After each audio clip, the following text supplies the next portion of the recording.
बिस्मिल्लाहिर्रहमानिर्रहीम, अस्सलाम वालेकुम, सुबह खैर, जुम्मा मुबारक। आप देख रहे हैं एक्सप्रेसो, मैं हूं हिना। आज इमरान हसन इस उम्मीद और दुआ के साथ कि आप खैरियत से हैं, एक नए दिन का आगाज़ कर चुके हैं या करने वाले हैं। दोनों सूरतों में हमारी नेक तमन्नाएं आपके साथ हैं। अल्लाह करे आपका दिन बहुत अच्छे से गुजरे। जुम्मे के दिन दरूद इब्राहिमी पढ़ने की बहुत फजीलत है, सो कोशिश कीजिएगा अगर आप एहतमाम कर पाएँ तो बहुत अच्छा होगा।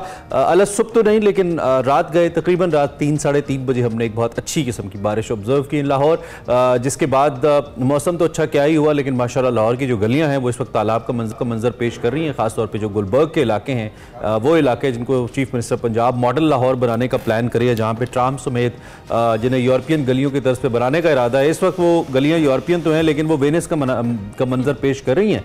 और अगर आप अपने दफ्तर के बाहर जाएँ और आपको एक बहुत बड़ा सा पानी का तालाब कहीं पर नजर आए तो आपने सरप्राइज नहीं होना, क्योंकि रात को लाहौर में थोड़ी सी बारिश हुई।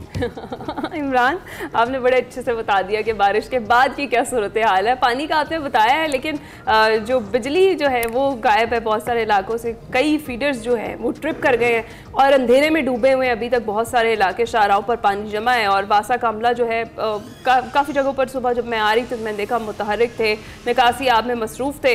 अगर बात की जाए किन किन शहरों में बारिश हुई है तो गुजरांवाला गुजरात में भी बारिश हुई और वहाँ भी नशेबी इलाकों में पानी जमा हो गया है। जबकि महकमा मौसमियात ये बता रहा है कि आइंदा 24 घंटों में मज़ीद बारिश हो गई तो रेडी हो जाएँ कि बिजली भी नहीं आनी है और पानी भी इसी तरह से मेन रोड्स तक पे पानी बहुत ज़्यादा खड़ा हुआ है। जी ऐसे ही है, ये ऐसे ही चलेगा, लेकिन हमारा काम है निशानदेही करना, वो हम करते रहेंगे। इससे पहले कि हम बड़ी खबर पे जाए, अनदर बड़ी खबर इस पेरिस ओलंपिक्स गेम की रंगारंग इफ्तिताई तकरीब जो कि आज फ्रांस के दारुल हुकूमत पेरिस में होगी। ओलंपिक गेम्स 11 अगस्त तक जारी रहेंगी और ये पेरिस ओलंपिक गेम्स की इंतजामिया अब ये कह रही है कि खेलों के सबसे बड़े डे को सजाने के लिए हमने भरपूर तैयारियां मुकम्मल कर ली हैं। गेम्स में 32 खेलों के 329 इवेंट्स मुनक्किद किए जाएंगे और इसमें दुनिया भर से तकरीबन 10,500 एथलीट्स शरीक होंगे।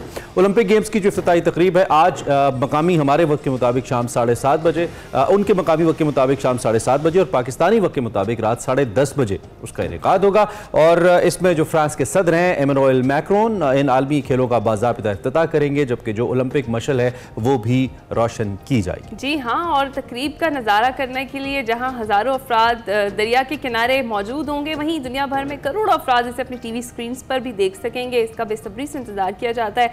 पेरिस में पहली बार ऐसा हो रहा है कि पेरिस ओलंपिक्स गेम्स की जो इफ्तिताही तकरीब है वो किसी स्टेडियम में नहीं बल्कि फ्रांस के दारुल हुकूमत पेरिस का मशहूर दरिया सेन है उसके साथ 6 किलोमीटर तवील रास्ते पर वो मुनाकिद होगी। और ये फासला ऑस्ट्रिल्स पुल से शुरू होकर आईफिल टावर के ज़ेरे साया ट्रोकेडेरो में बागात, फवारों और महलात के दरमियान खत्म होगा। और ओलंपिक परेड में तकरीबन 100 कश्तियाँ शामिल होंगी, जिन पर 10,000 से ज़्यादा एथलीट्स के अलावा अहम आलमी शख्सियात भी सवार होंगी। और ये कश्तियाँ पेरिस के मशहूर मकामात बशमूल नोट्री डैम, कैथेड्रल और पोंट न्यूफ के करीब से गुजरेंगी। क्या नज़ारा होगा। मुझे तो वो एक हॉरर फिल्म याद आ गई है। ऐसी तकरीब एक हॉरर फिल्म में होती है और उस दरिया में जहाँ ये हो रही होती है नीचे खूनखार शार्क आ जाती है। अल्लाह ना करे ऐसा हो, वैसे ही मेरे जहन में आया। तो आई होप कि अच्छी सी तकरीब हो। I am looking forward, anticipating it as a good ceremony और मैं तो बहुत इंतजार करता हूँ। आई होप आप भी करते हैं, आपको आगाह रखेंगे इस बारे में। खैर, दुनिया जहां बहुत सारे जबरदस्त रंग खेल कर रही है, अच्छी अच्छी तकारीब हो रही हैं, वहां पे 80 बिजली नूं रोड़ने हैं ते सियासत नूं रोड़ने हैं। लेट्स टेक अ शॉर्ट, क्या कहते हैं, प्रोमो ब्रेक। बड़ी खबर में ज्वाइन करते हैं।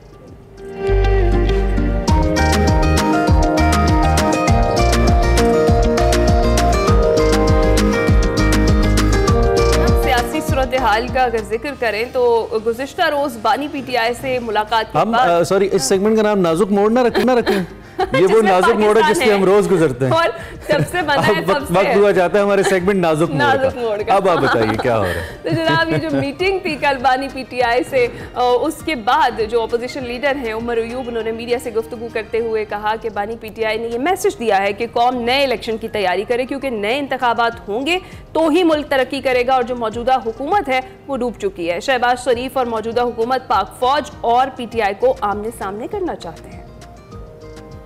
कौम को हम लोग वज़ीर आज़म इमरान खान साहब की तरफ से ये भी पैगाम देना चाहते हैं कि तैयारी करें नए जनरल इलेक्शन की। नए जनरल इलेक्शन होंगे तो मुल्क तरक्की करेगा। इस मुल्क की चारों सूबों की जंजीर है वज़ीर आज़म इमरान खान साहब। ये पीडीएम हुकूमत, शहबाज शरीफ हुकूमत, मरियम नवाज हुकूमत, इनके तो छक्के छुट गए हैं, ये डूब गई है। यही वजह है कि इन्होंने फौज को आगे धकेल दिया अवाम के सामने, पीटीआई के सामने। नहीं होना चाहिए। जी, और मजीद उन्होंने कहा कि इस्लामाबाद कमिश्नर ने हमारे जलसे का जो इजाज़तनामा मनसूख किया है, पीटीआई दोबारा 5 अगस्त को इस्लामाबाद में जलसा करेगी और उसकी जो क़यादत है वज़ीर आला KPK करेंगे। That's interesting. उधर सुप्रीम कोर्ट के फैसले पर अमल दरामद करते हुए इलेक्शन कमीशन ने 39 अरकान असम्बली को PTI का रुकन तस्लीम कर लिया, जबकि इलेक्शन कमीशन ने 41 आज़ाद अरकान के मामले पर सुप्रीम कोर्ट से रुजू कर लिया है। इस खत में कहा गया है, जो कि रजिस्ट्रार के नाम लिखा गया है, कि इलेक्शन कमीशन रिकॉर्ड में तहरीक इंसाफ का कोई पार्टी स्ट्रक्चर है ही नहीं, और यह सवाल उठाया कि तहरीक इंसाफ के बुनियादी ढांचे की अदम मौजूदगी में आज़ाद अरकान की पार्टी वाबस्तगी इलेक्शन ये कौन कंफर्म करेगा। ये इस खत में कहा गया है। इलेक्शन कमीशन के खत में यह भी कहा गया है कि barrister Gauhar Ali Khan election commission record में पार्टी चेयरमैन नहीं, लिहाजा इस मामले पर सुप्रीम कोर्ट इन चैम्बर इसकी रहनुमाई करे। तहरीक इंसाफ का इस पर क्या मौक़िफ़ है इस सारी सूरत हाल पर, हम जान लेते हैं। हमारे साथ सीनियर रहनुमा और साबिक वज़ीर पार्लिमानी उमूर अली मोहम्मद खान साहब बड़े दिनों के बाद आज फिर हम मौजूद हैं, उनसे ज़रा इस बारे में बात करते हैं और उनसे जानने की कोशिश करते हैं। गुड मॉर्निंग, सुबह खैर अली भाई, बहुत शुक्रिया आपने हमें ज्वाइन किया। आप कैसे हैं? सबसे पहले तो ये बताइए। अल्लाह का लाख लाख एहसान। बहुत शुक्रिया आपने हमें ज्वाइन किया। अब सियासत एक अजीब ही किस्म के दौराहे में, मैं तो इसको अजीब ही कहूँगा। पहले हम आपसे एजिटेशनल पॉलिटिक्स के बारे में बात किया करते थे, फिर हम आपसे आपकी कारकर्दगी पे बात किया करते थे। अब तो पता नहीं आप डिफेंडिंग पोजीशन में हैं, आप इस वक्त अपनी प्राइम पीक पोजीशन पे हैं, हमें समझ नहीं आ रहा। सो बेसिकली तहरीक इंसाफ खड़ी कहाँ है इस सारी सूरत हाल को लेकर? क्या आप लोग समझते हैं कि अभी आप बहुत ज़्यादा एक स्ट्रगलिंग फेज में हैं? दूसरी जानिब एक ये भी तासुर है कि आप लोग इस वक्त अपनी क्या कहना चाहिए फेम की पीक पे हैं, लोग बहुत पसंद करते हैं। आपका क्या तासुर है, क्या ख्याल है इस वक्त अपनी पार्टी को लेकर? पब्लिक पॉपुलैरिटी का जो परसेप्शन है, सबसे पहले तो दरूद शरीफ, क्योंकि आज जुमे का दिन है और आपने माशाल्लाह, मैं अप्रिशिएट करता हूँ, दरूद इब्राहिमी की बात की, अल्लाहुम्मा सल्ली अला मुहम्मद व अला आलि मुहम्मद। पब्लिक पॉपुलैरिटी तो आपने 8 फरवरी के इलेक्शन में देखी, वो एक पीक पे गई जी। और उससे 2 साल पहले पॉपुलैरिटी इतनी नहीं थी, लेकिन जब हमारे साथ जुल्म हुआ तो कौम हमारे साथ खड़ी हो गई। मेरे ख्याल में पॉपुलैरिटी एक ऐसी चीज है जो ऊपर नीचे होती रहती है। जमात का अपना फिक्री और नजरियाती असास अगर इंटैक्ट हो तो आप हर किस्म के हालात में फाइट कर जाते हैं। अगर आपकी पॉपुलैरिटी बहुत पीक पे हो तो आप 2/3 की तरफ चले जाएंगे, लेकिन अगर वो उस तरह ना भी हो तो आप अपना जो एक कोर है वो आप हासिल कर लेते हैं, जो आपका मैंडेट होता है, जो वोट बैंक होता है। इस वक्त इंसाफ का आपने पूछा, मेरे ख्याल में तहरीक इंसाफ शायद अपनी सियासी सबसे मुश्किल मोड़ पे है। उसकी वजह यह है कि चेयरमैन इमरान खान साहब जो हैं वो साल हो गया है जेल में हैं, और वो लोग जिनके साथ मिलके खान साहब ने तहरीक इंसाफ बनाई थी, और मैं तो बाद में आया, हालांकि अब लगता है कि मैं भी पता नहीं ज़माना कबल मसीह से तहरीक इंसाफ में हूँ। मेरे से बहुत पहले लोगों ने ये कुर्बानियाँ दी हैं। मैं तो 2011 के बाद आया, हालांकि मेरे ख़ानदान ने सन 96-97 में जब चराग निशान था वोट दिया था मेरे दादा ने। लेकिन अब जब मैं देखूं तो वो जो उनके साथ कोर ग्रुप था उनके स्टालवर्ट्स का, वो नहीं है। उनमें से सिर्फ अहमद खान साहब शायद पुराने रह गए, या आरिफ अलवी साहब, बाकी या छोड़ गए या छुड़ा दिए गए या वक्त के धारे में अब गायब हो जाते। तो अब नई लीडरशिप आई, जो लॉयर लीडरशिप थी वो आई। अब उनको उस स्ट्रगल का नहीं पता था जिस तकलीफ से ये जमात गुजरी है, और जो पुराने हैं उनको इस तकलीफ का नहीं पता जिससे हमारी मौजूदा लीडरशिप गुजरी है, कि आपका ऑफिस बंद किया जाता है, आपके लोग उठाए जाते हैं, आपके पास ऑफिस वर्क करने के लिए जगह तक नहीं है कि मुल्क की सबसे बड़ी जमात चले कहां से। मैं तो वेट करता हूं कि मौजूदा लोग भी अपना स्ट्रगल करें। तो इन हालात तो अली मोहम्मद खान साहब, आपको ये नहीं लगता कि उस पुरानी लीडरशिप जिसका हवाला आप दे रहे हैं और आप वाली leadership and then this new leadership, ये पुरानी लीडरशिप के बाद फौरी तौर पे न्यू लीडरशिप आ गई, आप बीच में कहीं रह गए, ओवरहेड बन गया कोई, ऐसा नहीं लगता आपको? मेरे ख्याल में अगर जो वो चेंज ऑफ पावर हो, ग्रेजुअल हो, तो वो नेचुरल होता है। लेकिन चूंकि खान साहब अचानक जेल में चले गए तो उस वजह से बहुत सी चीजें जो है वो एब्रप्ट हुई हैं। इमरान खान साहब जब बाहर आते हैं तो चीजें वापस अपनी जगह पे आना शुरू होगी। लेकिन मेरे ख्याल में पार्टी का जो कैडर है, स्ट्रक्चर है, उस पर खान साहब बाहर निकल के ज्यादा फोकस उनको करना पड़ेगा, करना चाहिए। इस पार्टी को वो एक इदारा बनाए, और ताकि जब भी पार्टी पे ऐसी मुश्किल हो तो अपनी लीडरशिप जो है, जो 25-26 साल से या 10-12 साल से पार्टी के साथ चल रही है, वो की फिर जिम्मेवारी जो है वो संभाले। लेकिन मुश्किल हालात में आपको जो है मुश्किल फैसले करने पड़ते हैं या इमरजेंसी मेजर्स लेने पड़ते हैं। इस वक्त जो सबसे अहम इशू तहरीक इंसाफ के सामने है, ईरान की बशमूल इमरान खान साहब की रिहाई, और उसके साथ साथ मैंडेट की वापसी। अगर मैंडेट हमें नहीं मिलता, मैंने इस हफ्ते पीर वाले दिन खान साहब से पूछा कि क्या मैंडेट की वापसी हमारा मेन मुतालबा अब भी है? उनका बिल्कुल है, लेकिन अगर हमें हमारा मैंडेट वापस नहीं मिलता और उसके लिए कोई लायमल नहीं बनता तो फिर मजबूरन हमें नए इलेक्शन की बात अब करनी पड़ रही है। इसलिए हमारे मैंडेट की वापसी पे जो है संजीदगी से सोचना चाहिए। हुकूमत को भी या सुप्रीम कोर्ट के सामने हमारी पिटीशन पड़ी है, वो अगर इसका जुडिशियल ऑडिट कर लें तो 100 से ज्यादा तो हमारी सीटें वैसे ही बन रही हैं अभी। तो हमारा तकरीबन आधे से ज्यादा मैंडेट जनरल इलेक्शन का चुराया जा चुका है। अगर हमें हमारा मैंडेट मिलता है तो हम तो 2/3 की तरफ जा सकते हैं। इसी हुकूमत के अंदर जो है वो हुकूमत चेंज हो सकती है। असल में तो नंबर 1 पे तहरीक इंसाफ है मैंडेट के साथ, नंबर 2 पे पीपल्स पार्टी थी, तीसरे नंबर मुस्लिम लीग नून थी। ठीक है। अच्छा, तो अली मोहम्मद खान साहब, जिस तरह से ये भी बात चल रही है 41 आज़ाद अरकान के मामले पर सुप्रीम कोर्ट से रुजू किया जा रहा है, ख़त लिखा गया है रजिस्ट्रार को, क्योंकि यही कहा जा रहा है कि आज़ाद अरकान की जो पार्टी वाबस्तगी है उस पर कोई क्लैरिफिकेशन नहीं है। और इसके साथ साथ ये भी बात की जा रही है कि जो बैरिस्टर गौहर है स्ट्रक्चर में कुछ ऐसा नहीं है कि वो इस वक्त जो है वो चेयरमैन है, तो इसके हवाले से आप क्या कहेंगे? इस वक्त हमारे मोहतरम इलेक्शन कमीशन की हालत वो हुई पड़ी है कि जब उस्ताद शागिर्द को कोई काम देता है और वो फिर दरवाजे पे जाके फिर मुड़ के आता है कि मैं कर लूं, ये होमवर्क कर लूं, तो भाई आपको दे दिया करो। सुप्रीम कोर्ट के फैसले पे आप बैठ कैसे सकते हैं कि करें कि ना करें या कैसे करें, और उसने आपको कह दिया। ये मत भूलिए कि सुप्रीम कोर्ट ने आपको ये नहीं कहा कि इन्होंने किसी खास जमात में जाना है, उन्होंने इंडिपेंडेंट डिक्लेयर किया, जो कि इंडिपेंडेंट नहीं थे तो तहरीक इंसाफ की सपोर्ट से पास हुए। मेरे तो डॉक्यूमेंट्स में मैंने पीटीआई लिखा हुआ था, लेकिन पता नहीं कैसे इंडिपेंडेंट डिक्लेयर हो गया, लेकिन हो गया इंडिपेंडेंट डिक्लेयर। अब उनको फ्री विल है अखलाकी तौर पे। आप तो वकील थे अली मोहम्मद खान साहब, आपने इस मामले की टेक्निकलिटी को नहीं देखा? मैं अर्ज करता हूँ, अखलाकी तौर पे, सियासी तौर पे जो आजाद डिक्लेयर हुए हैं 41 वो तहरीक इंसाफ में जाना चाहिए, लेकिन वो आजाद वो कहीं भी जा सकते हैं। इस वजह से पंजाब में उठा लो, पकड़ लो, गायब कर दो, ये क्यों चल रहा है आप देख नहीं रहे? क्योंकि फैसला सुप्रीम कोर्ट का ऐसा आया है कि अगर आप किसी को प्रेशराइज करते हैं, ब्लैकमेल करते हैं, तो चांस है कि वो कहीं भी चला जाए। तो इस वक्त अगर ये 41 तहरीक इंसाफ में आते हैं जिनको आना चाहिए अखलाकी और सियासी तौर पर मैं कह रहा हूँ, तो इलेक्शन कमीशन के पास कोई अमर माने नहीं है कि वो इनको रोके। और दूसरी बात यह है कि जिस तरह आपने इन 39 जिनको कल डिक्लेयर किया है तहरीक इंसाफ का, तो उसी तरह आपने इनको करना है। क्योंकि अगर आप कोई बहाना बना रहे हैं कि तहरीक इंसाफ का पार्टी इलेक्शन ठीक नहीं था, फलां नहीं था, ढमका नहीं था, तो क्या ये 41 के लिए ठीक नहीं है और उन 39 के लिए ठीक है? तो there is a contradiction between. ठीक है। अच्छा अली मोहम्मद खान साहब, आपने बड़ी अहम बात की। इस वक्त जो मैं समझ पाया हूं, आपके 2 अहम मुतालबे हैं या 2 अहम आपके गोल्स भी मैं कह सकता हूं। एक ये कि आपके पार्टी लीडर बाहर आए, उनको जेल से निकाला जाए, और दूसरा ये कि आपको आपका मैंडेट वापस किया जाए या / वापस नहीं किया जाता तो नए इलेक्शंस करवाए जाएं। यानी कि ये 2 बड़े मुतालबे हैं। अगर आप जिनके सामने ये मुतालबे रख रहे हैं या जिनसे आपकी जिस पावर सेक्टर से आपकी बात हो रही है या होनी है, वो ये मुतालबा मान लेते हैं कि ठीक है हम आपका मैंडेट आपको देते हैं या फिर आप नए इलेक्शन की तरफ भी जाया जा सकता है, लेकिन खान साहब बाहर नहीं आते, अभी उनके केसेस चलते रहते हैं, क्या आपके लिए काबिल कबूल है कि मैंडेट मिल जाए, खान साहब के केसेस चलते रहें?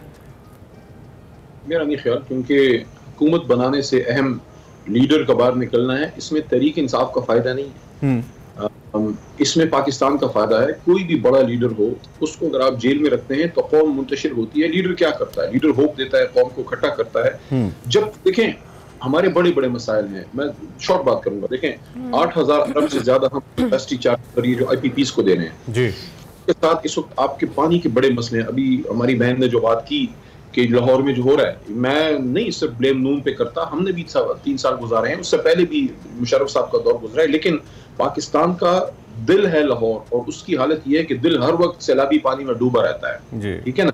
ये चीजें हैं। उसके अलावा आपकी लॉ एंड ऑर्डर के इश्यूज हैं, यूथ बल्ज है बहुत बड़ा, उनकी यूथ, यकीन करें इतनी बड़ी फ्रस्ट्रेशन है, यूथ 65% यूथ है, जॉब कोई नहीं।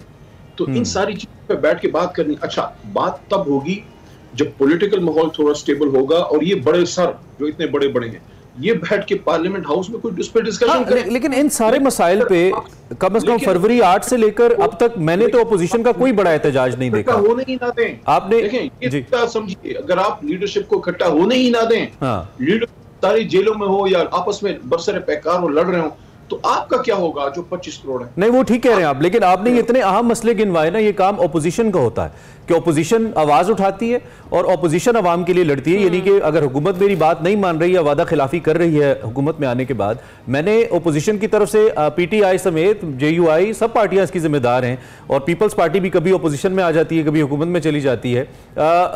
मेरा सवाल यह कि किसी ने कोई ऐसा एहतजाज ना उन टैक्सेस के खिलाफ किया, बेरहमाना टैक्सेस जो लगे, ना बिजली के बिलों के खिलाफ किया, इंडिविजुअली शायद सब करते होंगे, आप भी कर रहे हैं, लेकिन कोई ऐसा मुश्तरका लाया अमल आपकी जमात समेत कोई ओपोजिशन पार्टी नहीं दे सकी कि वो आवाज उठाती और इस जुल्म से बचाती आवाम को जिसका वो शिकार है? इमरान भाई, किसी हद तक आपकी बात सही हो सकती है, लेकिन जब लीडर जेल में हो, सबसे बड़ा मसला जो है इस वक्त इस मुल्क का सबसे बड़ा मसला मैंडेट को तस्लीम ना करना है। देखिए, ये सारे मसाइल क्यों हैं? अगर हमने जमहूरियत को सिस्टम से ठीक करना है तो फिर जमहूरियत को उसकी असल के मुताबिक आपको लागू करना होगा। उसकी एग्जांपल मैं आपको ये दे सकता हूँ, शायद मैं समझा पाऊं कि एक डॉक्टर के पास गए, खुदा न खास्ता आपको दिल का अर्जा है, आपकी रिपोर्ट दे कि उसने आपको दवाई दे दी है, दवाई आपने आधी ली आधी नहीं ली और अब रो पीट रहे हैं कि मैं ठीक क्यों नहीं हो रहा। आप पहले पूरी दवाई लें, जब आप लेंगे उसके बाद आपको रिजल्ट्स मिलेंगे। अगर आप कहते हैं कि मैंने जमहूरियत से नहीं ठीक करना, ठीक है, माशाल्लाह से कर रहे हैं, वो नहीं कर सके 3 बार, आप एरिस्टोक्रेटिक सिस्टम से कर लें, आप किसी सदारती निजाम से कर लें, आप किसी टेक्नोक्रेट सिस्टम से कर लें। अगर उन सब से नहीं आपने जमहूरियत पे चलाना है आइन के मुताबिक, तो वो फिर आपको वो पूरा दवाई पूरी लेनी होगी डोज की। है कि मैंडेट क्या है? अवाम ने मैंडेट दे दिया है।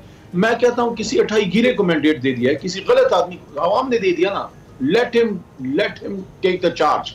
ठीक बात। अच्छा, अब इसमें 2 नुकात हैं, मैं जल्दी बात करता हूं। देखिए, मुझे इसके बड़ा दुख है, मैं हुकूमत का शौकीन नहीं हूं, हमें वो पावर नहीं चाहिए जिससे मुल्क का कोई फायदा ना हो।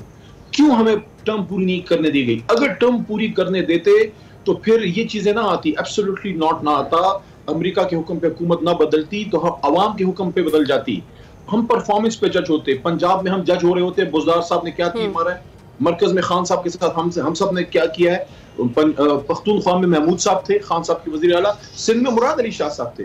देखें, 20-30 साल हो गए हैं, बल्कि जब से जमहूरियत आई है, मैं तो बहुत सी चीजों का विटनेस हूँ, कुछ मेरी पैदाइश से पहले की हैं, लेकिन हिस्ट्री का मैं स्टूडेंट हूँ। यकीन ये इस बात पे मैं किसी के साथ डिबेट करने के लिए तैयार हूँ बतौर सियासी कारकुन।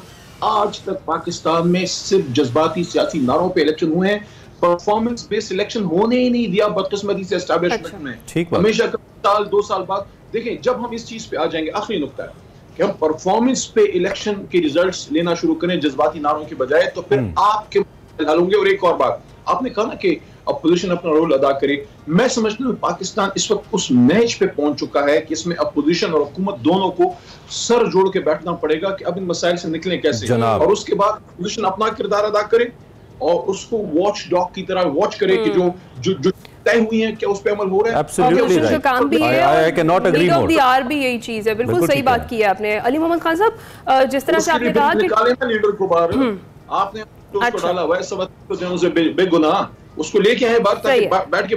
तो जिस तरह से आपने कहा कि टर्म पूरी करने दी जाती, तो क्या पीटीआई तो आगे मुस्तकबिल में ऐसा कोई इरादा नहीं रखती? क्योंकि लतीफ खोसा साहब कुछ दिन कबल जिक्र कर रहे थे कि हो सकता है कि और अदम एतमाद जो है वो आए और पीपल्स पार्टी के साथ जो है वो मिलकर कुछ ऐसा किया जाए। नई लीडरशिप के लतीफ खोसा साहब, वो लतीफ खोसा साहब पीपल्स पार्टी के पुराने रहे हैं, तो उनका कोई जाहिर है एक एफिलिएशन होती है और कोई उनकी भी अपनी पॉजिटिव सोच होगी, लेकिन खान साहब मेरा नहीं ख्याल उसके लिए तैयार है। मैं दूसरी बात कर रहा हूँ, देखिए टर्म पूरी करने का मतलब क्या है? ये बात खोसा साहब, अली भाई सॉरी टू कट यू, ये अली भाई ये इसलिए करें खोसा साहब की उनकी पीपी की लीडरशिप से एफिलिएशन रही है, इस वजह से ये ख्याल लेके आए हैं? वही समझते हैं कि शायद उनके साथ मिलकर हुकूमत बन सकती है, ये उनकी एक पॉलिटिकल सोच है। लेकिन जो हम पुरानी पीटीआई के कैडर है इधर बैठे हैं, तो जरदारी साहब की सियासत के खिलाफ निकले, नवाज शरीफ साहब की सियासत के खिलाफ निकले, करप्शन के खिलाफ जंग जरदारी साहब के संग, ये हो सकती है? ये पॉसिबल ही नहीं है ना। खान साहब इसके लिए तैयार है। मैं बात आपको दूसरी, तो आप कैटेगोरिकली ये कह रहे हैं कि पीटीआई का पीपल्स पार्टी के साथ पॉलिटिकल इत्तेहाद पॉसिबल नहीं है? इस पे खान साहब से डिस्कशन हो चुकी है आपकी? नियर फ्यूचर हुकूमत बनाने के लिए पॉसिबल मुझे नहीं लगता। बाकी किसी इशू पे बैठ के जरूर बात हुई है। वैसे ये नुक्ता खान साहब के सामने रखा गया है जेल के अंदर? मुझे कोई स्पेसिफिकली तो इस तरह नहीं है कि क्या हम हुकूमत में जाएं या नहीं, लेकिन उनका इसकी तरफ मुझे नहीं लगता इंक्लिनेशन है। एक बात मैं करना चाहूंगा, अदम एतमाद की बात यहाँ पे हुई। देखिए, अदम एतमाद आइन का हिस्सा है। अगर हुकूमत के अंदर से पार्लियामेंट के अंदर से एक अदम एतमाद आती है तो वो एक नेचुरल प्रोसेस है। लेकिन जब बाहर से रिजीम चेंज होती है, हम इन चीजों के खिलाफ या एस्टैब्लिशमेंट जब हुकूमत तोड़वाती है या अपना रोल अदा करती है। क्या हुआ था, बेनजीर साहिबा की पहली हुकूमत जब 18 महीने बाद खत्म हुई थी, आप उम्र में कम है, आपको नहीं याद होगा। उसके बाद मियां साहब की अगली हुकूमत 3 साल में खत्म हो गई। उसके बाद बेनजीर साहिबा की अगली हुकूमत फिर 3 साल में, फिर मियां साहब की 3 साल में। वाई वो देखें, अगर वो टर्में 2 पूरी कर देते, हो सकता है नेचुरली फोर्थ फोर्स निकल आती उस वक्त और ये पीपल पार्टी मूवमेंट फारिग हो जाते। देखें, जब आप एक पार्टी बार बार आती है और उसको टर्म नहीं पूरी करने दे रहे, उसमें भी तो पॉलिटिकल पार्टीज और पॉलिटिकल लीडरशिप इस्तेमाल होती है ना। जब पीपल्स पार्टी के खिलाफ मुकदमा थे, मियां साहब काला कोट पहन के जाते थे, और जब पनामा आया तो खान साहब ने उनके खिलाफ रिट की। मतलब आप सब लोग एक दूसरे से लड़ते हैं ना, आप उस फोर्स से लड़ते ही नहीं है जो आपसे लड़ती है। मैं इसीलिए ये बात आपको क्या कर रहा हूँ, मैं इसलिए आपको ये कह रहा हूँ कि जब आप बैठेंगे, जितनी जल्दी बैठेंगे, मुल्क के मसाइल हल होंगे, हुकूमत अपनी हुकूमत करे।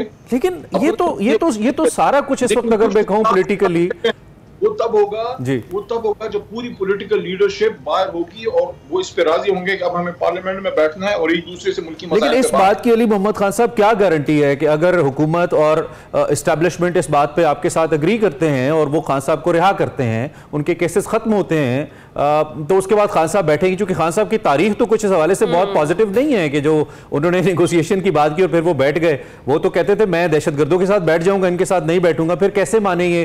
फिर कोई ऐसा है भी नहीं जो खान साहब को ये कह सके। उन्होंने तो सुप्रीम कोर्ट के जजेस को कह दिया कि आप सब छोटे हैं मुझसे, मेरी बात सुने। तो फिर कैसे माने हम कि वो इस बात पे आ जाएंगे? मैं 2 बातें करूंगा। खान साहब भी पॉलिटिकली श्रूड आदमी है, चीजों को समझते हैं, कोई ऐसा नहीं है, मुल्क दुश्मन तो नहीं है, उनको मुल्क का सबसे ज्यादा फिक्र है।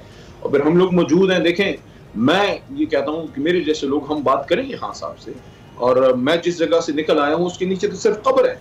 यानी कि मैं तो नहीं अपनी जेल की बातें करता, शुक्र है किसी ने बॉडी टच नहीं की, कोई बेइज्जती नहीं, लेकिन एक ऐसी जगहों से मैं निकल के आया हूँ। एक पॉलिटिकल प्रिजनर था, एक इज्जत से था, लेकिन मुश्किलात थी।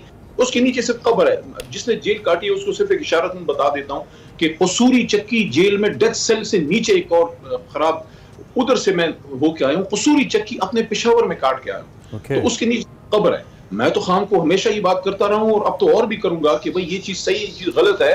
देखें, अगर हम खान साहब को सही और गलत क्लियरली ना कहें फिर हम मुनाफिक होंगे। अगर हम खान साहब से मुखलिस हैं, हम उनको ये कहना चाहिए जो उनके लिए सही है। ये क्या बात हुई कि मैं उनको वो बात करूं जो उनको अच्छी लगती है? इसीलिए तो हमारी तमाम सियासी जमातों की लीडरशिप तबाह बर्बाद होती है कि उनको वो लोग मिल जाते हैं जो उनके कहते हैं सब अच्छा है। नो, हमेशा अली मोहम्मद का ये रिकॉर्ड है, कभी इमरान खान इंशाल्लाह बाहर आएंगे, कभी पूछ लीजिएगा इमरान खान साहब से, आपका कभी इंटरव्यू हो, कि उन लोगों के नाम बताएं जिन्होंने हर तरह के हालात में आपको ये जरूर कहा है, चाहे आपको बुरा लगे, अच्छा कि ये ठीक है, ये गलत है, वो जरूर मेरे नाम लेंगे। इसलिए मैं ये कह रहा हूँ कि खान साहब जब बाहर आते हैं उनको खुद भी जेल काटी है, खुद बहुत बड़ी समझ है, जहां जरूरत महसूस होगी हम भी उनको बताएंगे। ये कैसे हो सकता है कि पाकिस्तान तबाह हो रहा हो, नुकसान ठीक है। और आप ये कह रहे हैं कि अगर वो बाहर आते हैं तो फिर डेफिनेटली निगोशिएशन डायलॉग होगा, ऐसी सूरत हाल है। ठीक है, अली मोहम्मद खान साहब बहुत शुक्रिया, आप हमारे साथ मौजूद रहे, आपने हमारे सवालात के जवाब दिए। अपने और पाकिस्तान की अवाम जो इस हवाले से इबहाम रखते हैं कि ये किस टाइप की पॉलिटिक्स तहरीक इंसाफ कर रही है, लीडरशिप के हवाले से क्योस जरूर आए वहाँ पे। लेकिन दूसरी जानिब अली मोहम्मद खान साहब का ये कहना है कि अगर उनकी पार्टी लीडरशिप बाहर आती है तो फिर डायलॉग हो सकता है, लेकिन पहले ये है कि उनको बाहर लेके आया जाए। इस पर हम बात करते रहेंगे। Welcome back to Express. और आपको बताएं कि नॉर्थ अमेरिकन स्क्रैबल चैंपियनशिप के फाइनल में पाकिस्तान के वसीम खत्री अमरीकी खिलाड़ी से शिकस्त खा गए और दूसरी पोजीशन हासिल करने में वो कामयाब रहे। फाइनल में वसीम खत्री को अमरीकी खिलाड़ी जोशुआ कैस्टेलानो ने शिकस्त दी। बेस्ट ऑफ 5 के फाइनल में अमरीकी खिलाड़ी ने 3-0 से कामयाबी हासिल कर ली। एलेक्स सोलोम ने इवेंट में तीसरी पोजीशन हासिल की। वसीम खत्री अमेरिका में 27 जुलाई से स्क्रैबल वर्ल्ड कप में भी शिरकत करेंगे। हमारे साथी मौजूद है, फाइनल तक की उनकी अचीवमेंट है उस पर बात करते हैं। जी, सबसे पहले वसीम, आई होप आप ठीक ठाक हैं, आपको खुशामदीद भी कहते हैं, क्या हाल है आपके? और ये भी बताइए कि ये तजर्बा आपका कैसा रहा? आपके माइंड में था कि आपने इस अहम तरीन टूर्नामेंट के फाइनल तक पहुंचना है? हाँ, ठीक ठाक, अल्लाह का शुक्र। क्योंकि तैयारी तो पूरी थी अल्हम्दुलिल्लाह से, बट मैं जो प्लेयर्स थे उसमें जो मेरा रैंक था वो मैं 10th था दुनिया में, और आई फिनिश। तो इस चैंपियनशिप में जो लोग थे वो farmer national champion, farmer world champion थे, तो उसमें मैं सेकंड पोजीशन हासिल की। तो मैंने बहुत कोशिश की कि मैं फाइनल जीतूं, बट अनफॉर्चुनेटली फाइनल में आई लॉस्ट टू हिम। अच्छा वसीम, ये बताएं कि व्हाई स्क्रैबल का ही इंतखाब क्यों किया आपने?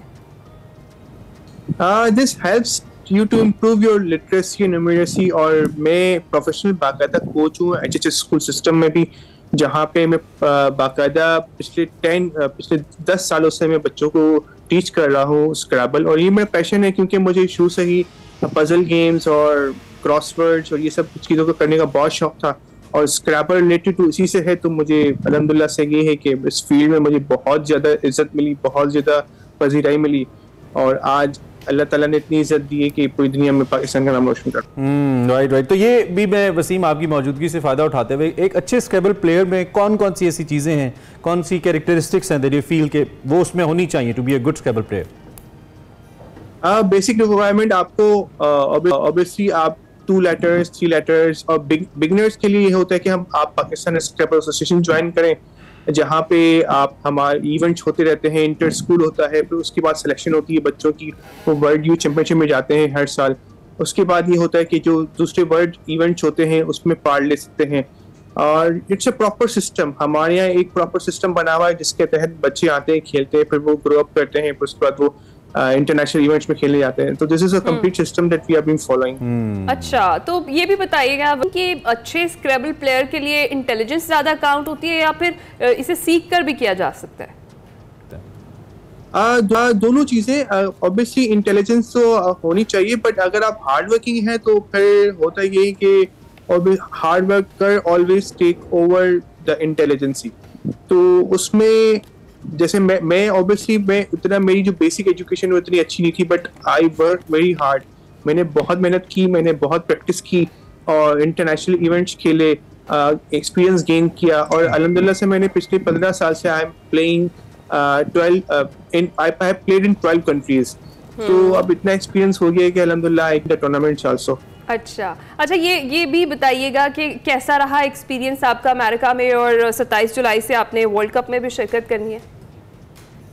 तजुर्बा तो हमेशा अमेरिका में, क्योंकि अमेरिका में ज्यादा टॉप प्लेयर्स हैं दुनिया के, क्योंकि इन्हीं की गेम है नेटिंग।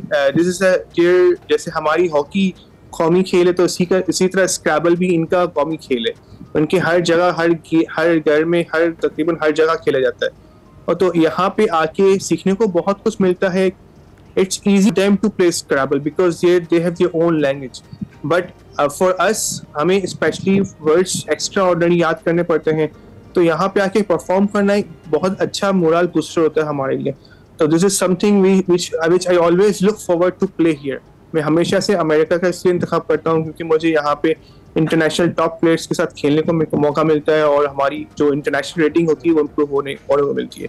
बट अनफॉर्चुनेटली होता ये कि हम ये इवेंट्स खुद अपने फाइनेंस करके जा रहे होते, तो वो कोई सपोर्ट नहीं होती, तो इस वजह से ही होता है कि थोड़ा सा फिर आप सोचते हैं कि हर साल जाएं या कभी कभी जाएं, तो फिर this is something which obviously this is something जो हमें ये चीजें परेशान करती हैं। ऐसे ही है वसीम और ये अलमिया, आप समेत, आप तो स्क्रैबल प्लेयर है, एथलीट्स का बहुत ज़्यादा है, और हम इस पे आवाज़ उठाते रहते हैं कि आप लोगों को पब्लिक सपोर्ट मिलनी चाहिए, हुकूमती सपोर्ट मिलनी चाहिए, स्पॉन्सरशिप्स मिलनी चाहिए। खैर इन दी एंड चूँकि आपने बताया भी और हमने देखा भी, कोई इतना हैवी बजटेड टूर्नामेंट लगता नहीं है ये। ऐसा लगता है कि ये इट्स डूएबल अगर पाकिस्तान में भी हो, तो क्या ऐसा इवेंट कोई अच्छे लेवल का पाकिस्तान में भी कराना स्क्रैबल का मुमकिन है, हो सकता है?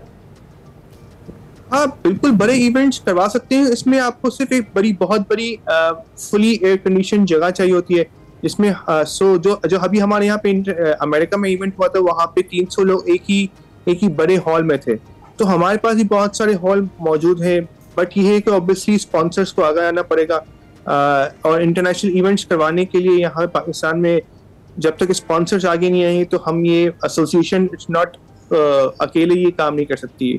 तो we need the corporate sectors to support us and to help us to organise international events, ताकि बाकी दुनिया के लोग जो प्लेयर्स हैं वो यहाँ पे आए, ताकि हमारे जो लोकल हैं यहाँ पे खेलने वाले हैं वो सीख सकें। वो क्योंकि आप लोकल तो हर कोई ट्रैवल नहीं कर सकता, हर कोई सपोर्ट नहीं कर सकता, तो अगर आप हमारे मुल्क में होगी स्क्रैबल, तो होगा ये कि हमारे पास ही प्लेयर्स आएंगे और हमें बहुत ज्यादा एक्सपीरियंस मिलेगा। तो हमारा इसका लेवल ऑफ जो हमारी लेवल है स्क्रैबल का वो बहुत ऊपर जाएगा।